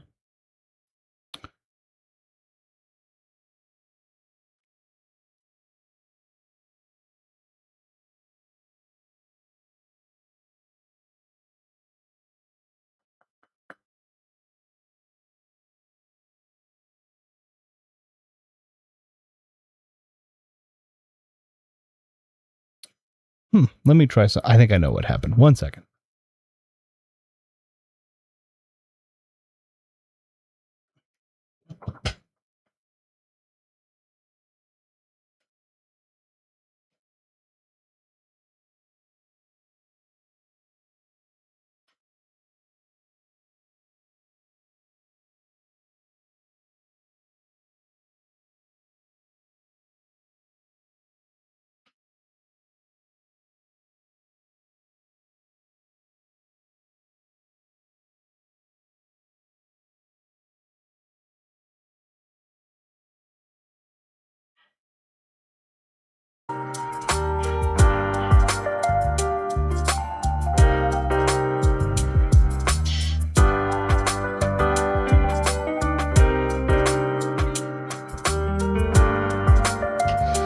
I knew what had happened.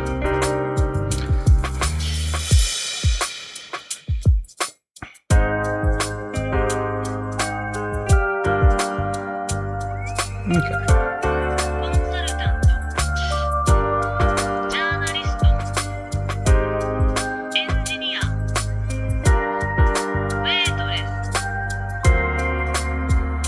There we go. The overuse has reduced their efficacy, if I may briefly nerd out. This is a common pattern with pejoratives and intensifiers. Oh, absolutely. Absolutely. Well, anything too much has a it's anything that is too much has a tendency to water it down, you know? I knew a guy that stopped talking to me because I continued to enjoy JonTron after the famous debate. I love JonTron. I think he's hilarious. I don't think the debate went well. I don't think he said... I get where he was. I think I get what he was trying to say, especially considering I watched his follow-up where he kind of clarified a little bit more as to what his intent was. I don't think the debate was good. I still think he's a great comedian. So if I thought he were, if I thought he were a terrible person, that doesn't mean I can't separate the art from the artist in this regard. And it does, again, it doesn't mean I can't separate the art from the artist. And it also does. It also doesn't mean that I would. I may be inclined to watch his videos. I may not be inclined to directly contribute to certain efforts, but I don't know. Oh, it's making those words meaningless. Are you very religious? I think it's important to separate art and artist. Yep, there you go. Well done. You beat me to it.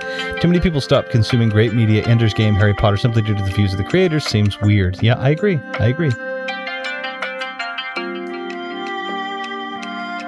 By the same token, he said some pretty gnarly things in that debate. As someone myself that initially came away with no problem, after the debate, rewatching it was a rude shock. I still watch him for the record. Also, yes, I'm religious. I'm not a priest or anything, but my faith informs a lot about my ought in life. That's fair. That's fine. Yeah, no, I think JonTron's a great comedian. Don't think he's a great debater, but I never watched him for his debates in the first place. The only reason I saw the debate in the first place was because it was recommended I give it a watch.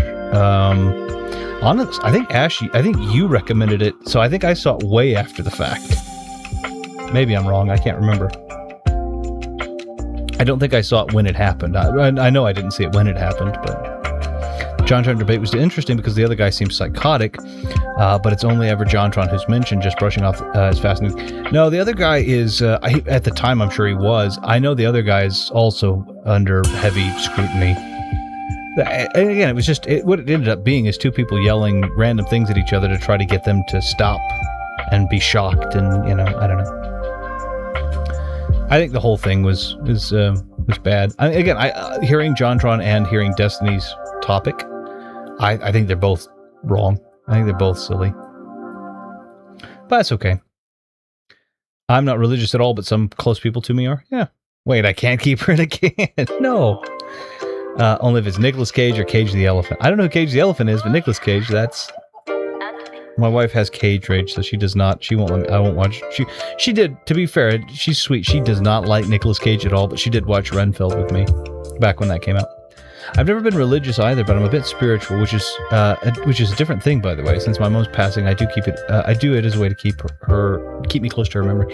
I think that's fine. I mean, again, I don't know what happens. And I've talked about this before. I don't know what happens after this, and I do think it's potentially vain to believe that we are the highest form of existence. But at the same time, I don't know what that is, and so it's not appropriate for me to judge and say it's completely ridiculous that somebody is. It's not proper for me to say that I know what is. It's not proper for me to say that it isn't. But but if I am to afford that courtesy of saying I don't know, but I do think there probably is something greater than we, I would expect to be afforded the same courtesy instead of a dogma, right? I would expect you to say, okay, well, he's open to the possibility of, but I'm not going to force something down his throat. But I might share my belief with him, and I'm okay with that.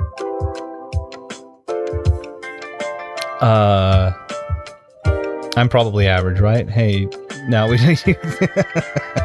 that wasn't what I was talking about. I was talking about intellect, I think, at that time. And the same with things my mom liked. For example, years ago there was a popular soap opera in the UK called Brookside. It was filmed in and around Liverpool, where she was born. Oh, that's right. See, I like that. And there are ways to keep things. I mean, again, you have to think about it. There is some level of you could boil it down to the very base of synaptic firings in the brain, but there is something a little magical about the element of memory. Even if it's there just is. And the things that engage and initiate those memories, I think, are nice too. It's sweet that you can. I think it's sweet that you can remember your mom. Like I do too. Heartbeat is another show my mom loved. Although this is a police period drama set in the 1960s, North Yorkshire. Oh, interesting. I do know Retro doesn't really see me as a friend and is tolerant of my presence. That's not true either. I would like to. I mean, I don't necessarily know if you would, but I like to believe that we are as close to, as much friend as someone can be, considering the amount of distance. Because you and I have had some conversations about stuff that we've talked about a little of everything, and we had a little kind of like a podcasty thing where we talked about stuff, which was fun. But then it was also, I mean, like just you and I talk throughout the week, you know, about just random odds and ends, opinions and such. So I mean, I would consider you a friend, and I get it if you don't, but I think that's about as close as you can get, considering the geographical challenge. But if Retro is tolerant of your presence, it means he wants the Star Wars socks. I absolutely would love hand-knitted Star Wars socks. I'm not opposed to that. But please do bear in mind, if they're knitted and they're yarn, and as we were saying earlier, they go around my calves, you're gonna have to make them kind of wide, because I got big legs. I don't know why, but I do. I remember my mom asking if I see anyone from EastEnders at conventions, which is another soap you like. Did you ever get to see? I'm curious if you had gotten to see my other half. If you ever got to see the someone that was from one of the shows that she enjoyed at any of your conventions, that would be really nice. My other half likes my legs too. Weird women look fetish. I don't know. I mean, like I said, I can't judge. I don't have any fetish. I guess I have the fetish, but I definitely, there are parts of the body that I enjoy that I think people might find a little unusual. Just got jump scared by how Retro said Ash just now. It sounded like my IRL name. I don't want to be inappropriate to guess your IRL name because you obviously have the pseudonym and the icon for a reason, but I don't know your IRL name, and it's not. Yeah, the music has stopped. Yeah, I figured out what it was. Sorry about that. Now we need to sit down. No chairs. One of my mom's favorite shows when she grew up was Little House on the Prairie. It starred Michael Landon. Yeah, I remember the late Michael Landon. I actually did watch Little House on the Prairie when I was younger too. Haven't seen that show, but the book was gold. It was good. Sorry. I used to watch Little House on the Prairie. How can I dance with no music? The shirt goes back on me. Like this dances. That's nice. I just imagine like a very conservative wiggle. just very conservative little like wiggle. Yeah. My mom was a big Whitney Houston fan as well. Oh, see, that's good taste in music. It's not the music in the Wizard. It's not the music in the Wizard bookseller. It's the music in your soul. Fun fact: me, Viddy, and Retro all met in a gay bar in 1985. Not only is that geographically implausible, but well, I don't want to. I don't think any of it's ironic you say that, but I don't think any of us are gay. I don't know. It would be impolite to assume Viddy's. I think Viddy's been cool. I think Viddy said he's attracted to women, but that doesn't mean exclusively. So I don't know. I am exclusively attracted to women, though. Most specifically, my wife. I'm exclusively attracted to my wife. But I am very attracted to her, so let's just because you're British, I need to ask, do you know the song Gay Bar? Gay Bar. I do. I hate it. Me too, but I think actually my wife had shown me that too, speaking of which. Speaking of whom, I suppose, would be the appropriate grammar there. There we go. People love that song. History is always my favorite subject back in school, but it's even better to learn about your family history. It is. I don't know. I liked school. I had a penchant for math. But I enjoyed all of my subjects. I enjoy English quite a lot. I enjoy language, I think, really. I don't necessarily know if English is exclusive because I have other languages under my belt, but I wonder if they actually do, or if they just think starting Armageddon at a random gay bar is funny. My great-grandfather from my dad's side worked on the railways for 50 years, and he fought in both world wars. Well, yeah, I mean, back then, it's just, you didn't really get a choice, so some hard-lived people. Kudos to your great-grandfather, by the way. That's fantastic. I always make this joke. But you just put, you don't ever put, it's just a mast. So like you debate masts on ships. You walk in and you're like, nope, that's considered technically a stem. Anna loves Nicolas Cage. I'm going to buy her pillow. She has 2 pillows of him. They were sequins from our niece. They were sequins, and they looked these nice, really pretty pillows. But then she rubbed her hand, and the sequins went from being shiny silver to carnal cage, and she has them tucked away in a place where his face doesn't see the light of day. But they were gifts, so she can't throw them away. There's a lot of not alliteration, but there's a lot of kind of rhyming there. My great-grandfather was in the Royal Navy in World War I. He lied about his age when he signed up. He was 16, he had to be 18, and he managed to bluff his way through. A lot of them, I don't know about over there. I know in America, a lot of the guys didn't want to tell a lie, so they would actually write the number 18 down on a piece of paper, put the paper in their shoe, stand on that number, and then they could tell the person honestly that they were over 18 because they were standing physically over a papered number 18. And they got away with it that way. My paternal great-grandparents met due to German influx during the Sioux administration of the Ozarks. My maternal great-grandparents were deported from Acadia for being Black French. Ah, okay. That's interesting. That's very interesting. So that actually tells me, I don't necessarily know the full story on that, but that does also inform that does inform me a little bit more about your much earlier comment being made.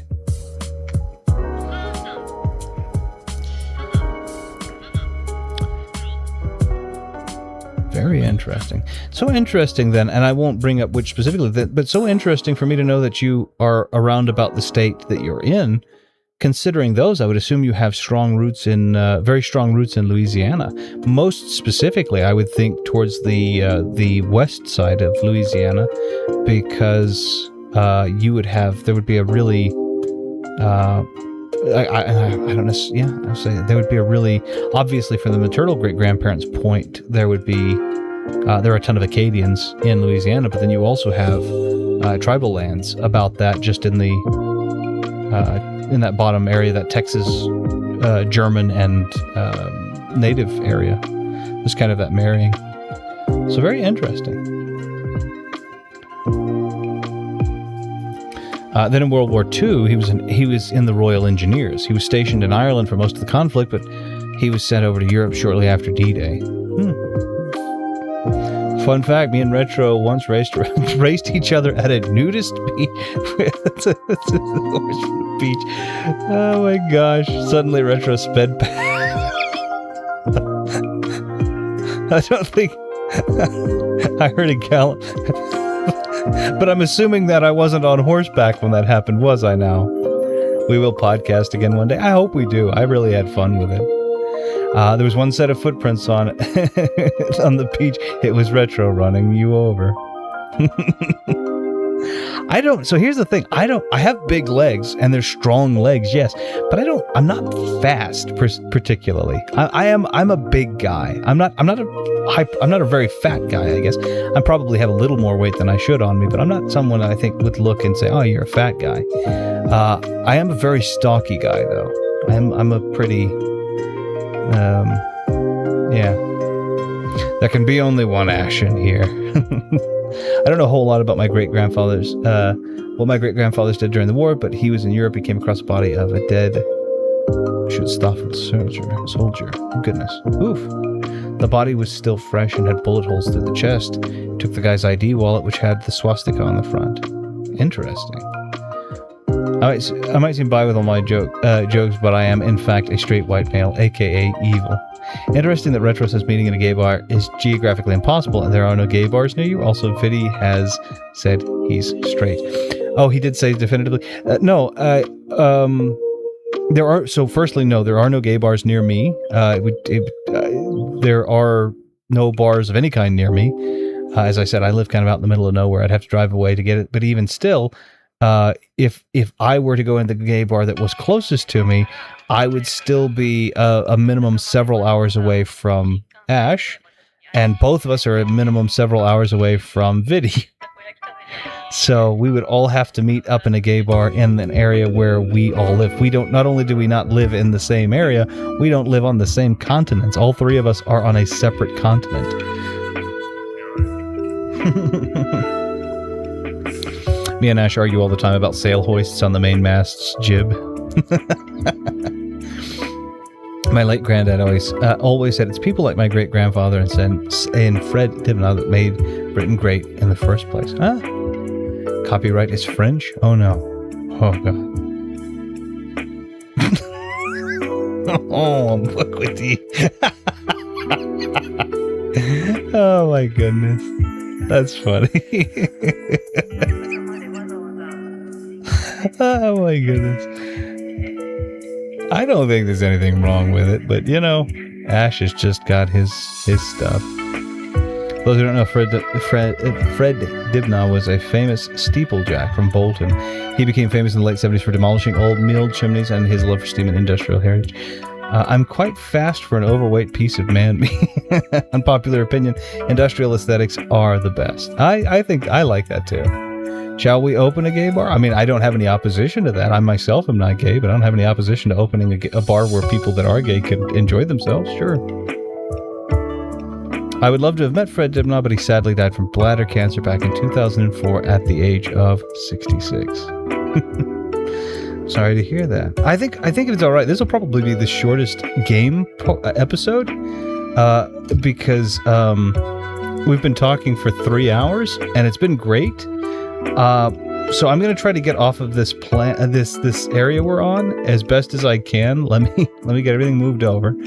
We'll play for a minute, and then I'm gonna get off and go be with my wife. But let me see what we can do first. It's probably be the shortest gaming session because of how long we talked. So let's do. I should probably fade the music out, shouldn't I?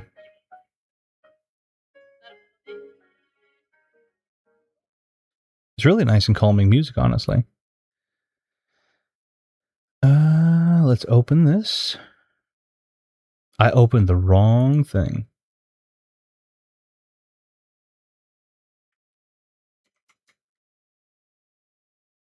There we go.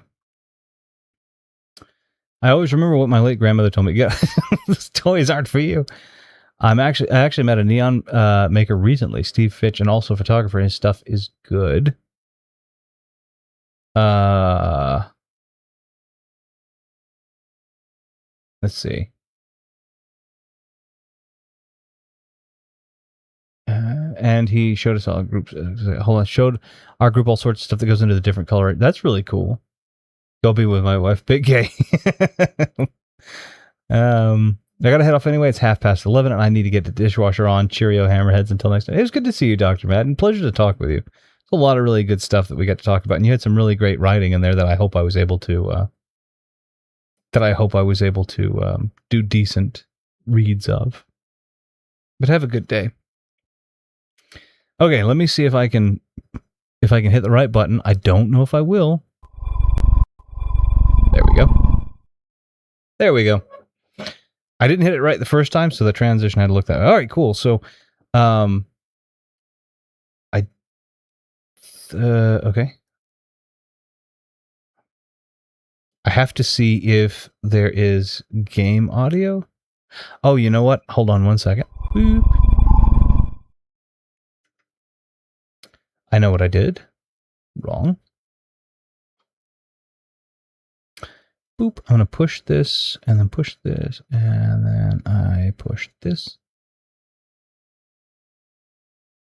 That's going to turn the music back on. So I got to be careful about that. And then come back here. Open this up. That. And then now I should be able to push this button.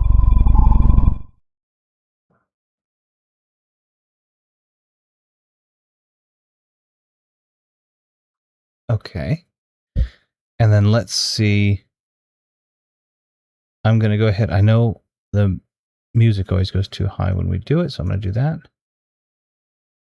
I don't hear any audio. Let's talk with the dead nanny real quick.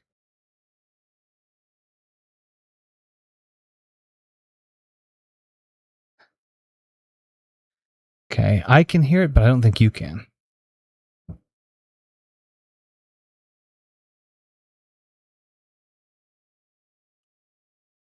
And I think I know why that is. So one more time to the wizard.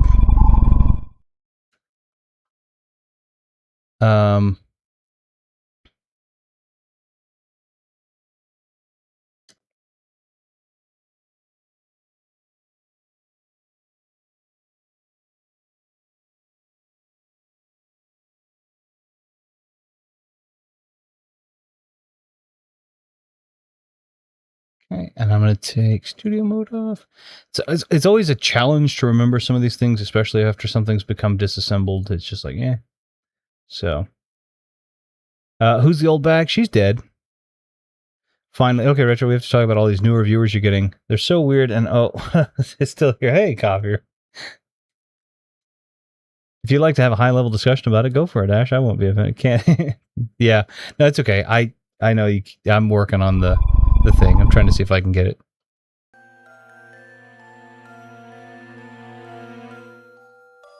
There we go. Who do you read to? To the children. There we go. Aren't they precious? I've taken care of children most of my Well, I life. hope it does. I Good love to lord. read to them. I should be reading to them now. Good. I appreciate that. Okay, so I took her. You're quite the conversation. Okay, I took her book away. There's no kid in here, by the way. Okay, he won't let me in there until the time is right. We took. I can hear it. I'm alive again. I hear it too. Good, good. I know we have a clock tower here, and I feel like you have to be holding the clock tower before I can put it on the clock tower. Wonderful. That was brilliant. Okay, so I know I can go into the clock tower. I can go this way, which puts me back where this guy was. Oh, there's a city? Oh, it's that same... It's where I was. Okay. Alright, let me go to the city really quickly. This is the house I was in.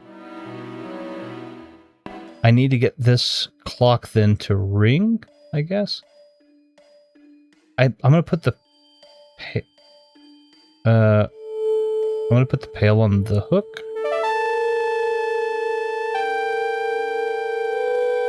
I hear hell is really seems like a bummer. I'm not gonna lie. Yeah, a little bit.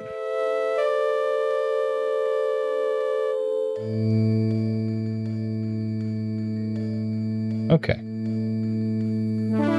Can't wait to see hell. Huh. There are some people that argue that hell isn't a place, it's a condition. So, I don't know what my belief would be on that, but the base of the tower is unadorned. A ladder leads up, but it is broken. A rope hangs down within reach. Can I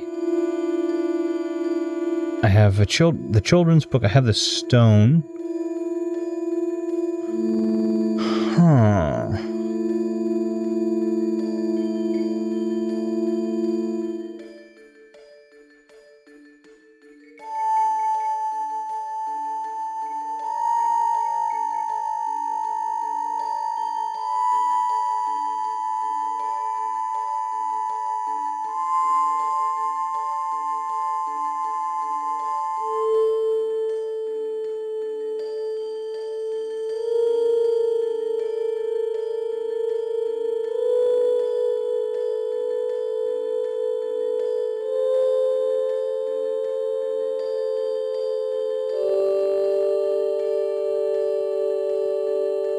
Okay, let's see. We'll try to do... I know that this is a two-parter in terms of the places you can go, I guess. So...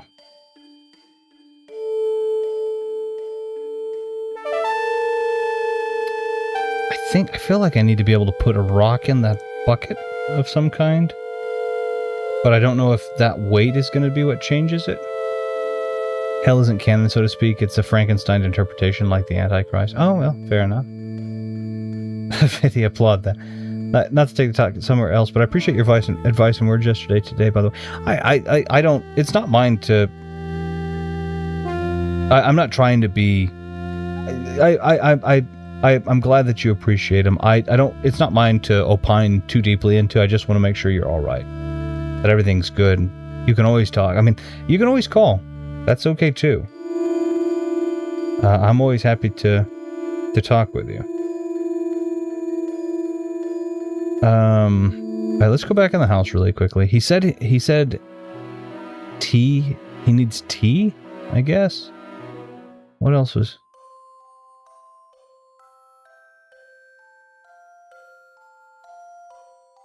What's the table? It's a small stone table, almost miniature. Very likely it was intended for the children who once played. Oh, there's a tea set right on it. Okay. Take the tea set from the table. Okay, so he said he was going to give... Is there tea in it? The tiny tea set is a toy that belonged to the previous occupant of the nursery. It's not even real. Okay, well, he was going to give tea, so let me give him the tea set. You hand the tea set to the dead butler. He accepts it gravely and looks over at the double doors. Then he just waits. Okay. Wholesome friendship. No, it's not a secret. He said he won't open the... I mean, it is. I think it's a good friendship. Is it gay to cheat on your wife with a streamer? Well, I don't know if it's gay. I guess if you're cheating on your wife with a streamer that is of the same gender you are, then that would be gay. But I think that the ethical issue would be more about cheating than it would be about gay. At that point, I think you probably should just not cheat if you can help it, which you can.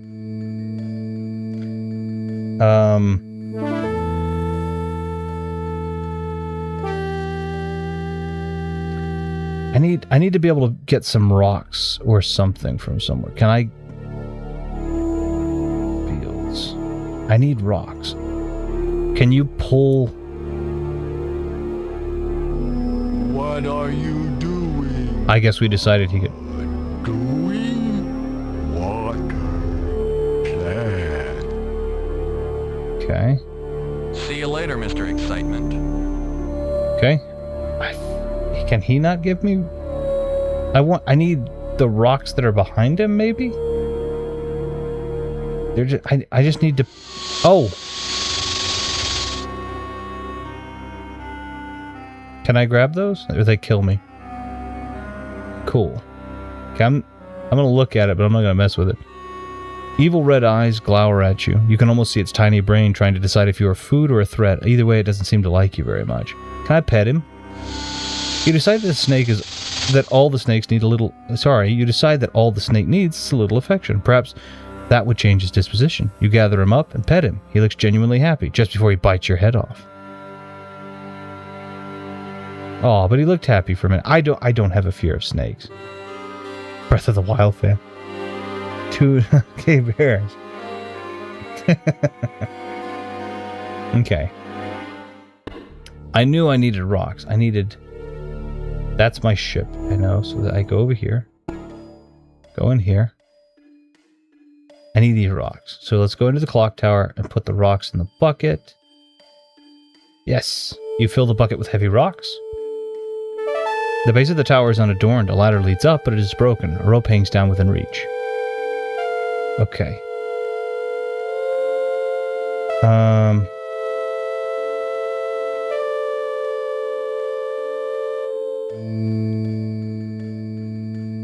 Oh, cool.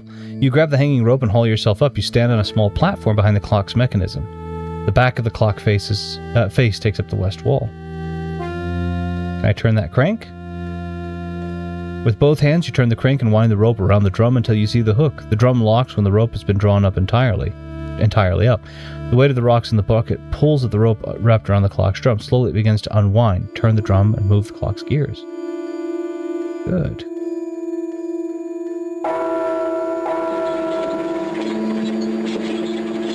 You'd have to be... Okay.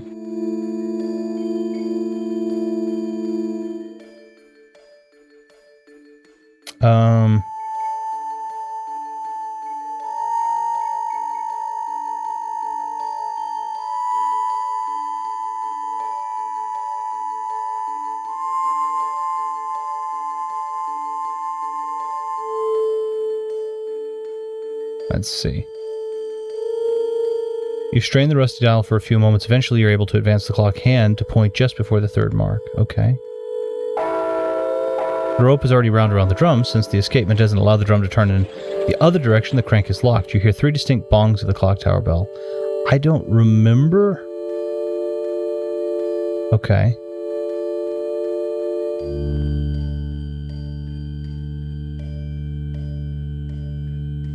The escapement is part of the clock's mechanism. When the weight pulls and unwinds the rope around the drum, the escapement only allows it to drop in small increments.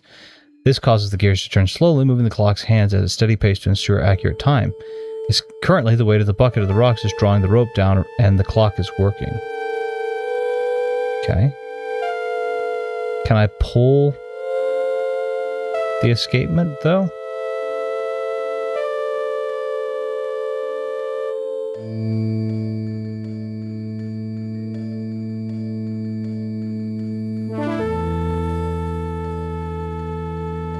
Can I take the ladder? A ladder attached to the tower wall leads up to the clock's mechanism, but the ladder is broken. Some rungs are missing and merely split. Actually, the ladder is no longer usable. Okay. Let me pull the release lever then. There we go. Now I can go down. What time did he say? Did he say 3 o'clock? How may I be of assistance, sir? A duo stream with Anna. Why does she hate us? No, she doesn't. I think we could happily do that. I know Retro's not reading chat, but hasn't he rung the bell twice already? I have, but I don't know what time. I need him to hear a certain number. What are you waiting for? Open the door. Yeah. Now that you have the tea, what are you waiting for? Open the door and give it to your master. Yes, I do have the tea, but I must wait until the appointed time until I open the door.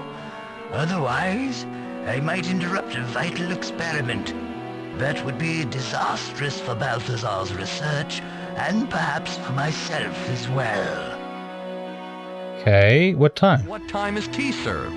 The 4th hour. Oh, it's 4. I recognize it when the tower clock strikes 4 bells. He expects his tea at the same time every day. Hi, Maki. You're as We're not in hell, we're in Abarak, but yeah. As you wish.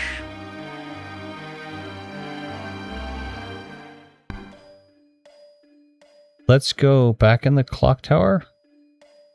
The pail's there, so now we can go back up the rope. And I'm going to turn the time dial again. 4th mark. And then I can wind this up. Whoops. Turn. And then click the escapement. Boom. There we go. The escapement is part of the clock's mechanism. Okay, so that's just telling me what it is again. Pull the release lever. Get the heck down. Leave here. And now he should be in that room, right? Yep, 4 bongs. There we go. You stand in the foyer of a small house. Stairs lead up to another level, and double doors are in the east wall. Well, now you're... Okay, I'm going to take this book. You take the book from the bookstand. The dead butler jerks into motion and shuffles out the double doors, closing them behind him. Well, bye. A half circle. It does say hellish, right?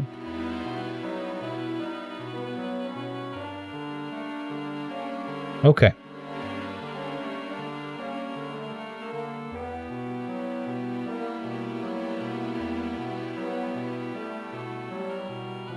So I guess that's what I needed was the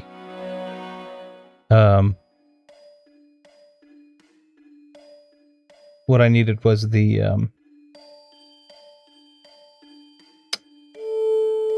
book.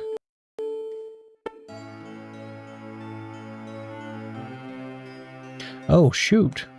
Well, this might actually have to be the shortest gameplay session ever. I just realized what time it was.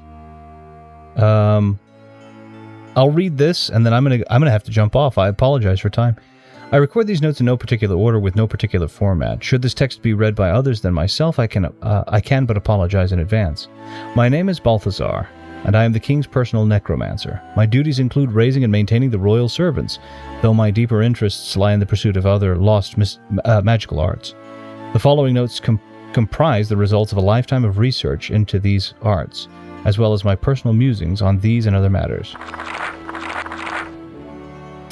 I've never considered the practice of necromancy to be on strong moral ground. We have established that, in order to survive in this harsh world, the dead are required to serve the living. Their labor supports our existence, but do we truly know what we're doing? What exactly are we bringing back, and how do our tamperings affect the rest of the wave? The dead never appear especially unhappy, merely confused. In their own unfathomable minds, they exist in a time previous to their deaths. They perform the duties which they performed in life. In fact, it's almost impossible to teach the dead anything new. Their capacity to focus on unfamiliar tasks is minimal. A corpse can be given new orders, but in due course, depending on the nature of the particular specimen, it will inevitably revert to modes of behavior it demonstrated in life. There is no harm done. Catholics should hide Sky. He knows this stuff. Goodness.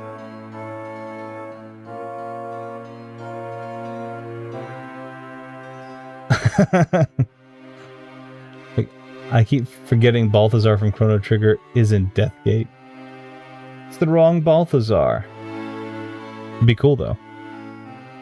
There is no harm done when the tasks that the specimen performed in life have some application after death, but sometimes those tasks have little or no worth in our world, and yet the corpse, living mentally in its former reality, cannot be persuaded to abandon its behavior. Occasionally, the behavior can be modified to one of useful purpose, but more often, all we can do is ignore the corpse, which strikes me as a regrettable waste of manpower. Nevertheless, even the densest corpse can be used for menial tasks, and this becomes their primary value. Corpses can be made to perform functions which the living cannot, or would not perform. I can't recall a time when battles were waged by living soldiers.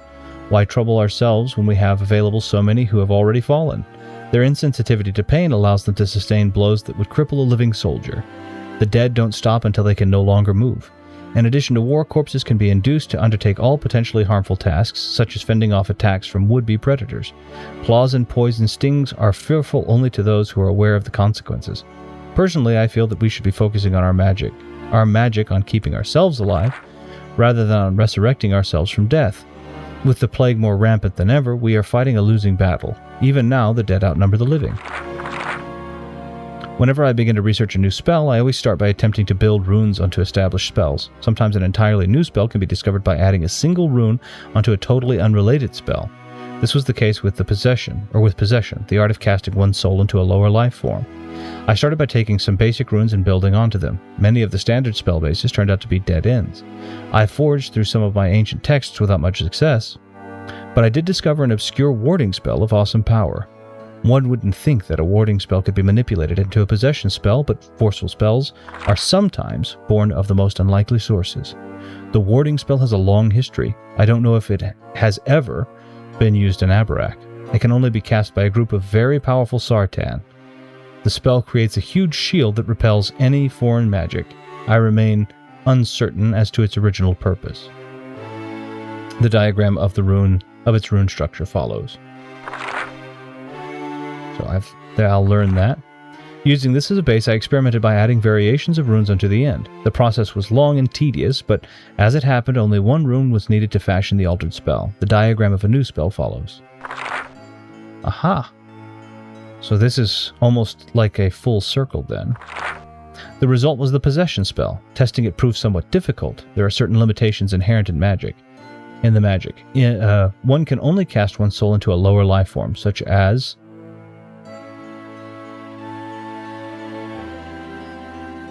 I guess that's Pakas?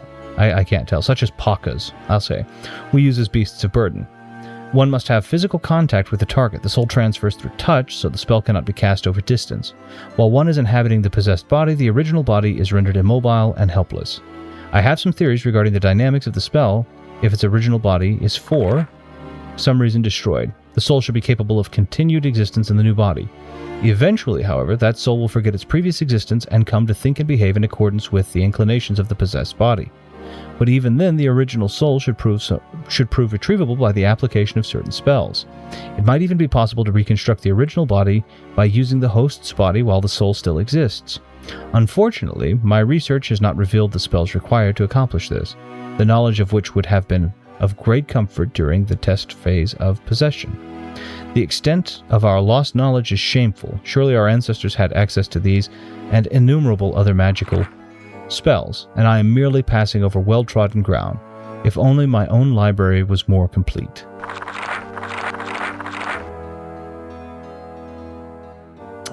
It's an interesting take on necromancy. It gets more interesting even still, I will tell you that. I missed that last paragraph. Can you read the whole thing again? No. I recognize that conveying this is inefficient over text, but please know that you are very, very funny, Ash. Unravel illusion. Another art that has intrigued me for some time is illusion. I have many books on the subject, though none of them detail the entire spell. The use of this magic produces insidious result. The spell speaks directly to the reasoning center of the brain of higher animals, such as Sartan, Patron, and even to the mensch races.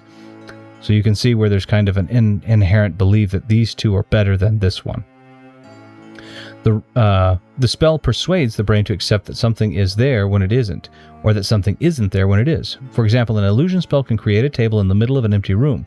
Even though the person viewing the table might grasp that the table is an illusion, he will not be able to pass his hand through it because the spell has convinced his brain otherwise. Possibilities abound for employing this spell. and I regret that all attempts to reproduce it have left me with nothing to show for my efforts. However, I have been somewhat more successful in researching the Unravel illusion spell by approaching it from reverse. My reasoning is that I might be able to build the spell by first determining how to break an illusion. At the time of this writing, I have not yet discovered the spell, but I suspect that I am very close. The Exodus. I knew that this day would come. Water has become more scarce each day. The fields of cairn grass are withering, and the lake, our primary source of water, is drying up. Soon the lake will be nothing but mud, and then little more than rock and dust. The Colossus must be failing. When our ancestors built it, the Colossus was intended to last forever, heating our world and melting the sea of ice above and distributing the water. Or throughout. Its magic is dying. We must travel back into the core of Abarak, where our ancestors originated, where the remaining magic is strongest. Life will still be possible there, although all I've seen are pictures and descriptions in my texts. I'm sure that if I could examine the Colossus firsthand, I might be able to determine the problem and help to correct it. There is no other choice. We shall sail back to Cairn Necros, to the place of Clytus. Cairn Necros, right? Cairn Necros. Okay, making sure. To the palace, not place, to the palace of Clytus the 14th, the current dynast on the northwestern edge of the Fire Sea. Out of respect, we shall beseech His Majesty for permission to live in Cairn Necros while the Colossus is being repaired. I don't anticipate any resistance. Who would refuse refugees, especially ones eager to help correct the problem? And as I've stated, we have no choice but to go, for life in Telestia will shortly become unfeasible. The problem of transporting the dead is an extremely challenging one. Many of them are removed from their familiar surroundings, will grow disoriented. I know that word to be disorientated, but I guess disoriented is also well. 3 at least will find it impossible to adopt, so we've decided to leave them behind. The first is my own servant, Eramus. He has been with my family for as long as I can remember. Although his thoughts are as clear as the best of the dead, he is simply too frail to undertake the journey. I will leave him here where he is comfortable. The second is my nanny. Lately she has fallen victim to a repetitive behavior, that of reading children's stories over and over again. Should the book she loves be taken away from her, she is despondent until it is returned. Not only will she be useless to us where we are going, I doubt she could survive the trip intact. The last is Jethro, one of the crop workers. He is among the most physically well-developed corpses that we have, but his brain is like a sieve. He waters his crops as if they were still growing, as if there were still water to pour on them. If he is instructed to do something else, he will perform that task for a few moments, only to wander right back to watering his crops. We can't spare one of the living to supervise him by continually reminding him to accompany us, and we haven't the time to train one of the dead to do it, so it would be best to leave him here. I leave these notes for you to find, reader. Their purpose is to shed light on who we are and where we have gone, so that you will follow in our path. Do not remain here. Life is impossible. Follow us to the core where we have a fighting chance.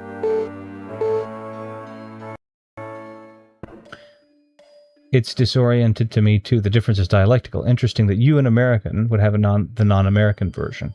Huh. I suppose so. I suppose that there are a lot of things I do with language in an unusual fashion, though, to be fair. Okay. The combat in this game is incredible. You have learned 2 spells, 10 points. You close the book and replace it in your inventory. Okay, I apologize. This is going to be the shortest play, but it is much later in time than I had anticipated be. So I'm going to go ahead and leave it as thriller. I'm going to hop off because we had great long conversations. And I will, we've had great long conversations, took over most of it. So I'm going to go ahead and overwrite, and I'm going to jump off and say thank you. So let me go ahead and move it. I know this was a short gameplay one, but we had such I think a good... We talked, and we got to talk about so many great things for so long that it just took more time than I had anticipated. So I'm very much enjoying the game, but I enjoyed the conversation, and that's kind of most of the reason that I'm here any which way, is for these conversations. So we'll have some music here.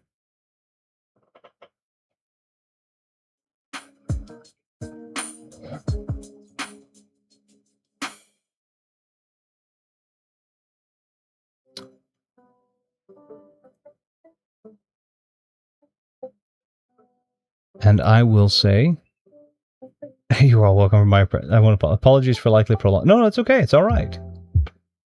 I'll read this, then leave Yeti to not only be read for the next 14 hours. It was a long one, but it's really nice. I like getting to do that, so it's okay. But I really appreciate you all for sitting and speaking and taking the time. Don't apologize for prolonging the discussion. That's the organic nature of what it's a whole. Back to Heligoga. No, that's the organic nature of things. I mean, we want it to be a conversation or a game, or so it's just what happens. But it's okay. I really appreciate getting to speak with all of you, and I will attempt to do this again, of course, next weekend. But I hope that you all have a wonderful rest of your weekend, a wonderful rest of your week, and we will see you next time.